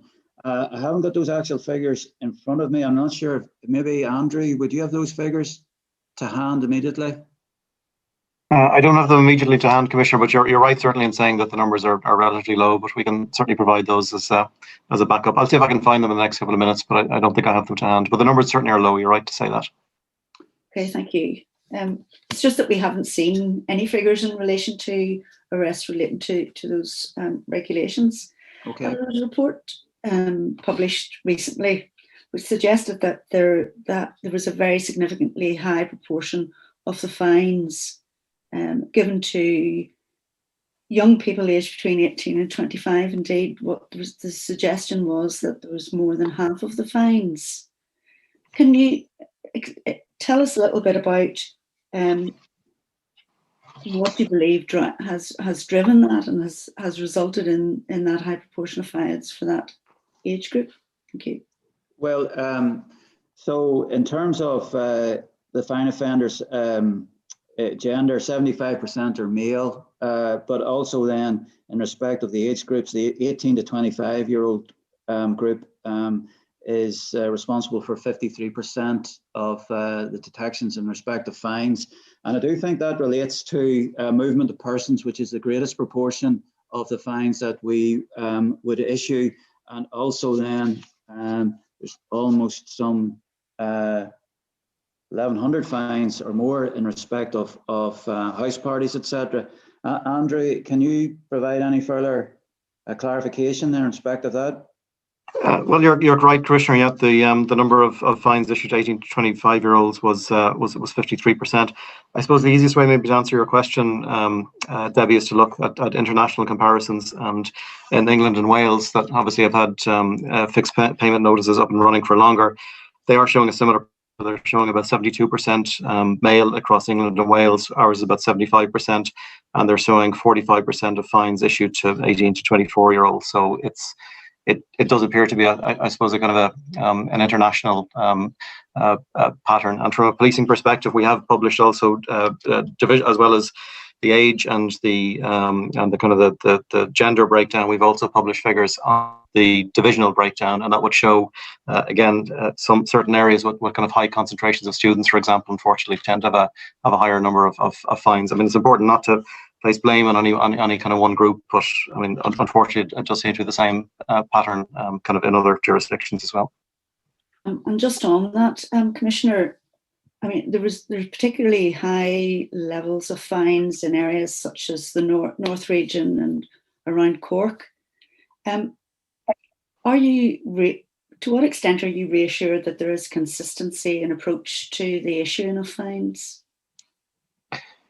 I could take that, Commissioner, if you want. Oh, sorry. Yes, Andrew. Yes, carry on. Yes. Yeah, so I think as we've discussed in some detail with the authority briefly, but just or previously, but just to give a kind of a quick summary, the entire fixed payment process is designed around data and the flow of data. So one of the outputs from that, although we do publish those kind of high level figures on a weekly basis on our website, and obviously we provide them to yourselves as well. There is a more detailed and a much more granular report that goes out daily to all senior management in Garda Síochána, and that details every single fine, and it goes right the way down to station level. So the practice now is that those local enforcement actions are being reviewed on a regular basis down at district level, effectively at station level, to look at the consistency. And the key mechanism, I guess, we have for ensuring consistency is that there's a requirement under the process that the Garda member, when issuing a fine, when recording it on the system, they provide details, because as the Commissioner said, that the majority of cases is travel without a reasonable excuse. So in those cases, the narrative has to include what that reasonable excuse was. So that's the vehicle, I guess, that we're using on a local level and also on a national level to monitor it. And then there's a daily meeting also between all of the groups. There's 8 or 9 groups involved in implementation, from roads policing to the fixed charge penalty office to the Garda Information Services Centre and GSAS. And again, we've lost your sound. You've muted yourself, Andrew. Sorry about that. Yeah, so I was just saying that as part of the daily meetings that we have on implementation, as well as the regular meetings with senior management, the analysis service, the Garda Information Services Centre, the fixed charge payment office meet with legal and indeed with the youth diversion to make sure that we're reviewing the consistency of the fines. But the key vehicle really is the performance and accountability framework meetings led at district level by superintendents. They have access to the detailed narratives, and in particular the excuses given for people, leading directly to the implementation of the fine. So it's a very strongly kind of data-driven process, and emphasises very much the recording of data and the checking of that data at a fine-by-fine basis. The fixed charge payment office will not issue a fine unless they've satisfied themselves that the narrative is complete. Otherwise, in a small number of cases, it's sent back to the Garda member. So is that, Commissioner, are you reassured then about consistency? And I just wonder about those relatively higher numbers in North Region, Cork, Limerick. The extent to which those are the proportion of that 18 to 25-year-old age group is concerned, and indeed, just because the pattern is similar, although Ireland is a little bit higher in relation to both males and the 18 to 25-year-olds than the international references provided, it doesn't really make it appropriate if it looks odd if it's 53%, if it's more than half. So in terms of those. Yeah, well, I think we're responding to what we're finding in terms of our operations. And I know as a collective group, as a senior group, we meet 3 times weekly. We do consider what the trends are, but I do put faith into this daily supervision and close supervision of the actual issue the fixed penalty notices, because inevitably, or ultimately, each of these could end up in court. So we are stringent in the standards that we apply, and we make sure that at a local level that there's sufficient there to warrant the action that was taken. But undoubtedly, those areas where there is a concentration have seen particular issues and problems, and we've had to police those in a corresponding fashion. And that has been the situation that we've been faced with. And I would say that the distribution actually reflects the population that we've seen in terms of the age groups as well. And the reality is, in the late evening, not even in the mid-evening to 8, 9 o'clock onwards, then there's a certain age group out and about, and they find themselves then that they're being stopped and questioned as to what their reasonable excuse is for movement. And similarly there at the weekends, a good deal of enforcement is featured at the weekends and Saturdays and Sundays, and that is around people trying to encourage some form of illicit nighttime economy, be it house parties, etc. And even a lot of our enforcement around house parties is not so much around people directly in the house, but movement back and forwards to a house or some other premises, maybe where there's a shebeen.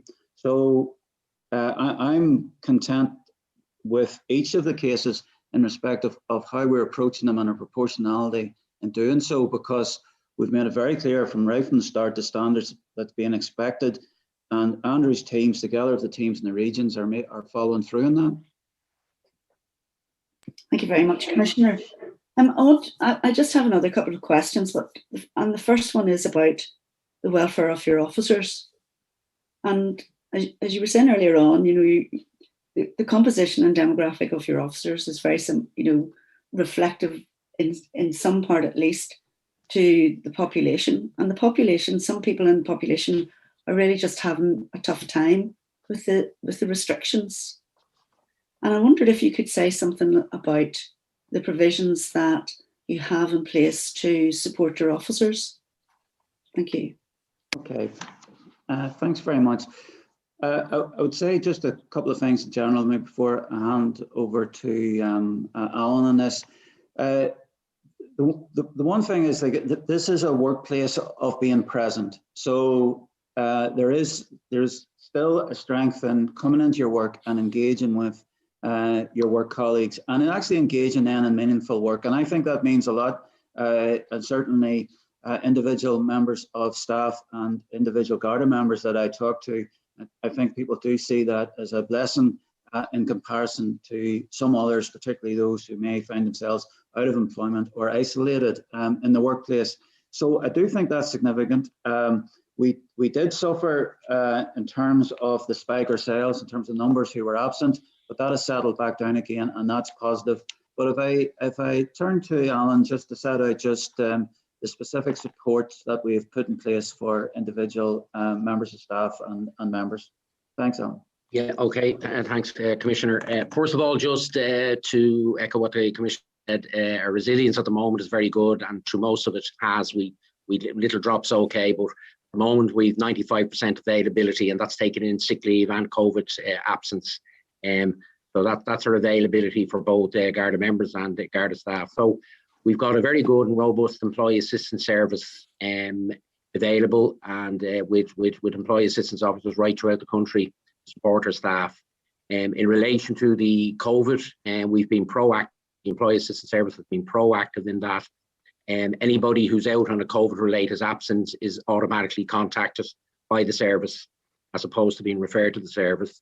And the same with people who are any injuries in duty. So that's been available there. We've got a 24/7 counselling service available to our staff, which is there if it needs to be used.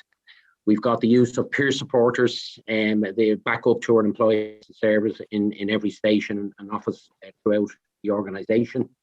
And again, as I said, they're there for vulnerable staff. We also, on the health and safety side of things, we've done, and we regularly contact all staff, usually nearly on a daily basis, advising how best to keep safe. We've also done, in conjunction, all organisations in the public sector last summer were required to do an in-depth safety instruction for their staff. We did that, and that's been made available. It's up on our portal. It's available to all staff and managers, and it's updated as we require it. We've also, in the health and safety side, which is part of HRPD, we do unannounced audits, usually in the region of 50 a week, different Garda stations and offices around the country. And there's a particular form that we have in that to make sure compliance is there. I'm pleased to say compliance levels are very, very good. And I think that's probably reflected on the basis that we've had such high availability of people. But we do that, and we will continue to do it going forward. So the communications is very important for us, and our internal communication section, as I said, Debbie, on a daily basis, usually would reiterate, get out instruction to our staff. And a lot of it's just about keep reminding staff in relation to how to keep themselves safe, also recognising that we know there's a lot of pressure on people, not just in work, but obviously with the restrictions. So we remind our staff there. So that's it. But I think what's very important to us is the fact that the Employee Assistance Service is proactive, and we don't wait for people to be referred. If anybody is out on a COVID absence, we will contact them immediately and provide whatever services and supports we can.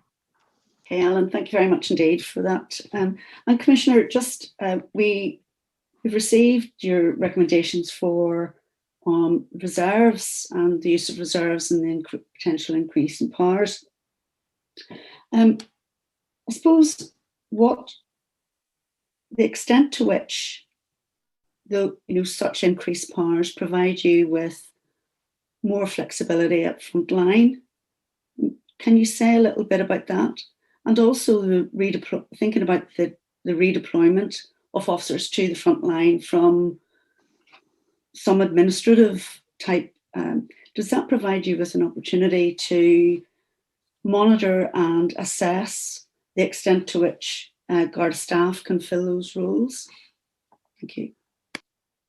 So if take the latter part of your question first, and then maybe look to Paula in respect of the reserve and the enhanced powers, and how we've prepared for that, and the numbers on duty as well. I think in respect of the roles that we're employing Garda staff for now and going forward into the future, I would say they're more in terms of operational support as opposed to purely administrative type roles. So we're thinking of things like additional staff for control rooms, for jobs that hitherto Garda members, sworn members had undertaken, and similarly then front desk. And so in fact, looking after front desk or inquiry office type functions. So that's where our focus is for this year. And we have to then look to the 400 that will free up this year and how then they are used across the organisation. Hitherto, where there has been such displacements, they've stayed within the region, stayed within their divisions, stayed locally, but now we're going to have to look at where we would use the 400. I'm going to say the front line could be locally, but also then it could be around cybercrime, it could be around ASU, could be around the Hanson Economic Crime Bureau. So we are getting to the numerical strength that we are in effect sort of running out of road in terms of just growth, and we're getting now to a place where we are prioritising. We talked earlier about our own workforce plan, and we hope to finalise that in the next week, and that'll give you a clear indication of what we see the priorities being for this year, and then how they'll build out over the next number of years. And I'm bearing in mind that we will have actual growth in Garda members this year of 150. We estimate an approximately 150 plus then 400 other members displaced. So it's a very fortunate position for me to be in as Commissioner, because we're still growing. I can still invest in areas, but it requires of me and the rest of our team increased focus around prioritisation, and then also then looking at some of our practices and whether those practices stand examination, or is there alternative means of delivering a service or a particular service. Okay, thank you very much, Commissioner. And I know I'm running out of my time slot very, very quickly here. But Paula, do you want to say something? Paula, then, please, yeah. Reserve. Thank you, Debbie. Yes, just in terms of the reserve, yes, we had, and you're right, the reserve strategy had been finalised, but we had just, and I'd agreed with the Commissioner's office, we were doing one final review, Debbie, to look at two key areas that we think we could develop further. And it was one we talked about earlier, firstly recruitment, and then once recruited, deployment. So firstly, we're looking at, before we finalise the strategy, what actual barriers have we included ourselves in the strategy that are barriers to recruitment, and especially those from our more diverse communities. So we're looking at that. The second part of the strategy we were looking at was, yes, very much about what the authority had also raised about that autonomous patrolling and how we could best use our reserves that we do have. And it was actually while we were reviewing that piece of work that we identified that actually they didn't have powers under the Act. And therefore, at the moment, while they were still working, they couldn't be used at some of the COVID checkpoints or enforcing the COVID regulations. So we applied for, and the Commissioner had approved those additional powers. So those now are being communicated out. But as I say, that's part of the wider piece of work. We're just finalising about how we're going to use reserves and also the recruitment. And just to finalise, part of that, we've done a really good piece of housekeeping around our Garda Reserve members. We know that there are a cadre of just over half who work regularly. We then have the 76 who were tested just a few weeks ago. And I mean, out of that group, you know, we had 6 from non-white Irish backgrounds. So in terms of our diversity strategy, we can use that to deliver that. We had Garda, we had our first Sikh guard as well attested. So in terms of our diversity strategy, that's contributing to that. And then what we're doing with the cadre who work, the newly attested, with another cadre we've identified who haven't been engaged with work in some time. And we're now about to start a piece of work to reach out to them, but very much with the focus of re-engaging them into the workplace if they wish to. Further training, and then deal with those who perhaps no longer want to return to the workplace. Okay, thank you very much. Thank you. Well, a very positive development. And the very last, Chair, is Commissioner, can you give us an update on the review of the anti-spit hoods?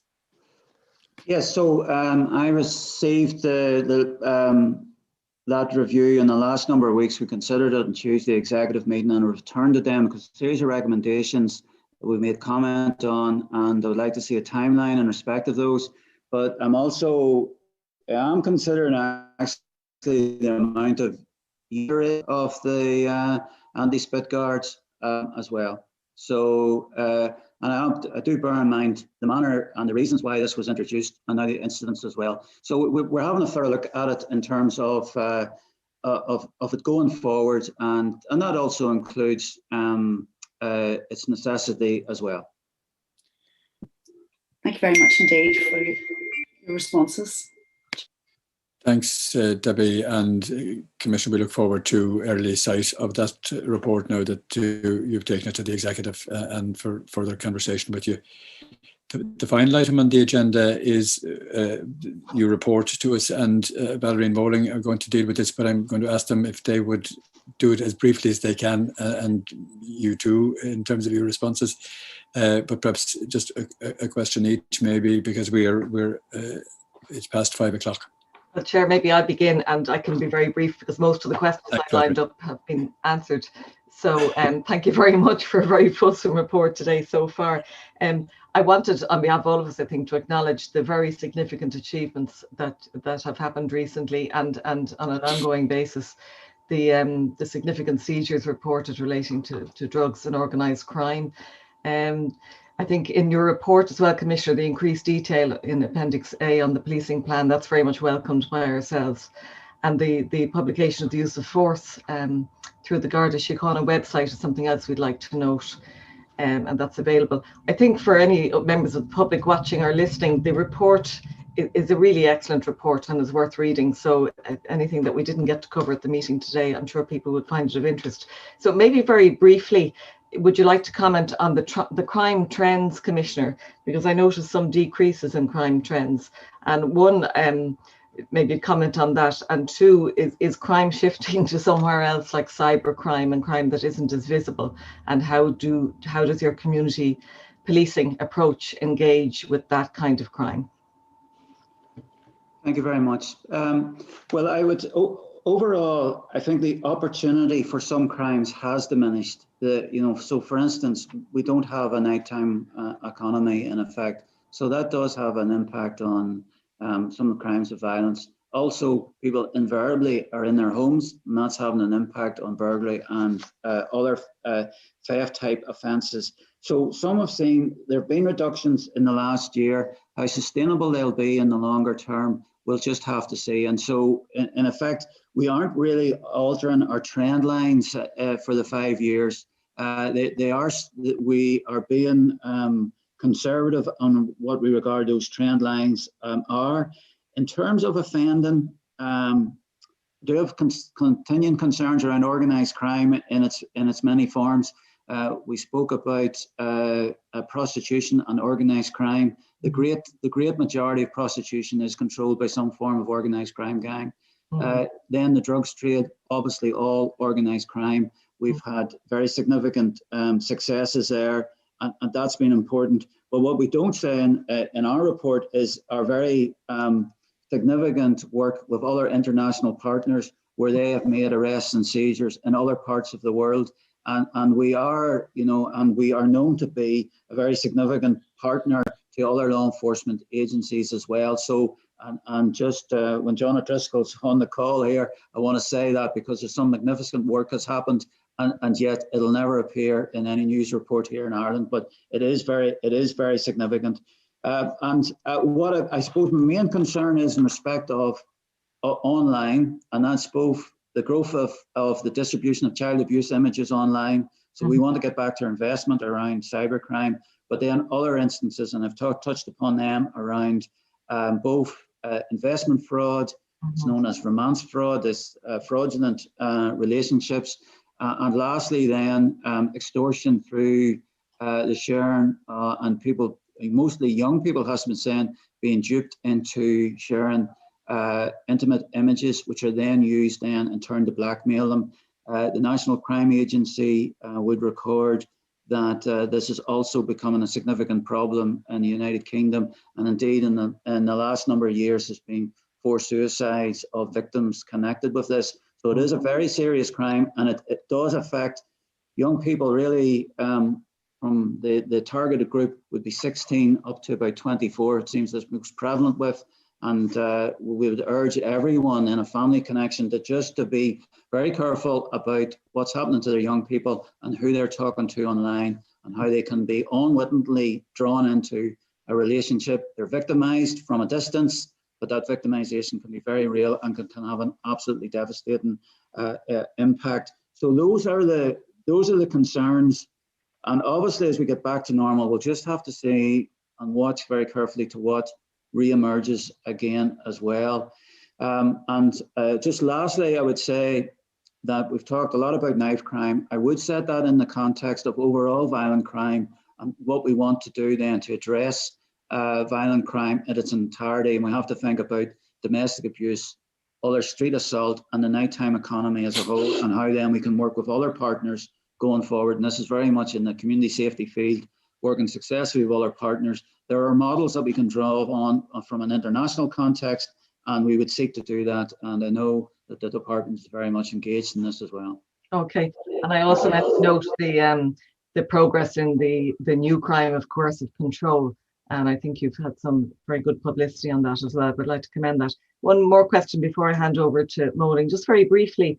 The impact of Brexit, and I'm wondering in particular on the change in haulage routes. Has that impacted on human trafficking in any way, and has it impacted on demands on your own resources? Well, so just very briefly, obviously there's new routes have opened up from Rosslare. One of those is to Dunkirk. There have been attempts to traffic individuals by that route. We have been very active in terms of how we prevent this crime and working with the partners, obviously, in the shipping industry. And they are very aware of the risks of individuals being trafficked on such long ferry routes, in effect. And that's where the danger is of suffocation in a container. It also has to be said that we have a very proactive response, both delivered by the Immigration Bureau stationed at Rosslare, and then supported by local police in terms of the manner in which we meet each of these loads that arrive in Rosslare, and the search and the active search for individuals or other contraband in each of the containers. So we don't want it to seem as if this is a new route opened up. We want to be very proactive in our policing response to that, and there's very good work going on in Russell in terms of combating the threat from human trafficking. Human traffickers are very alive to what law enforcement are doing, and we want to make sure that they know that to try and land people in Russell or indeed any other port, that you're coming to a hard target, that we're very active to prevent that. Okay, that's all from me. Thank you very much, Commissioner. Over to Moling. And Moling. Just a single question, Commissioner, in relation to your finances, where you've noted the cost of COVID-19 to the force, and looking ahead, obviously, where it can the potential to run for quite a number of further months, there would be a requirement for further expenditure. What I'm interested in is the anticipated impact on your budget and the potential impact on your capacity to invest in policing initiatives as a consequence. So this is one of the risks for us as an organisation. I would look to Joe then just to set out what our plans are just around managing the overtime going forward, but also then the ongoing costs we have around PPE set against then our other priorities for the year. Joe, please. So thanks, Moling. Our overtime spend at the moment is running after roster 2. I think it's about averaging at about €8.5 million so far. We are looking at some further analysis of that to get an appreciation of the extent of checkpoint related activity that would feed into that and assess how much of that would be continuing, depending obviously on the continuation of restrictions over the coming months ahead. Separately, there's a process of monthly engagement with the Department of Justice and the Department of Public Expenditure around our spend. So we remain in close contact with them around the issues as we see. In terms of other areas of activity, there hasn't been a huge impact at this moment in time, but it's very early in the year. But to provide the authority the assurances, it's a matter obviously that we're watching on a very regular basis. Thank you. Thank you, Moling, and thank you, colleagues. That brings us, I think, to the final phase of this meeting. Thank you for very solid engagement, colleagues and Commissioner and your colleagues. Useful, effective, some significant things said, which we will. With which we will come back to haunt you. No, I mean, with which we will engage in the future. These are extraordinary times that we're all living through, and the Garda Síochána has done a range of extraordinarily good things during that period. The final thing I want to say is that one of the people who isn't with us today, but who has been a feature of very many, most of our meetings since January 2016 is Deputy Commissioner John Toomey, whose career in the Garda Síochána is coming to an end. He didn't waste his time when he was hurling or playing football for Dublin, because his skill in evading a tackle was not left on the field and stood him in good stead over many a rally at public sessions, and indeed even more vigorously at private sessions. But not only has he contributed very significantly to the life of the Garda Síochána and has given good service to the organisation and to his community and to the country, he has been a very solid partner with the authority. Very direct, very clear, very knowledgeable. He will be ably succeeded by Deputy Commissioner McMahon, but we will remember our engagements with John with appreciation, and it just remains. And I will do this separately, obviously, with himself, but at this public meeting, to offer the authorities thanks for his service to the organisation, for his engagements with us over the last 5 years, and to wish him and his family every possible success, happiness and fulfilment in the future. So that brings us to an end of today's business. Thank you very much indeed, everybody.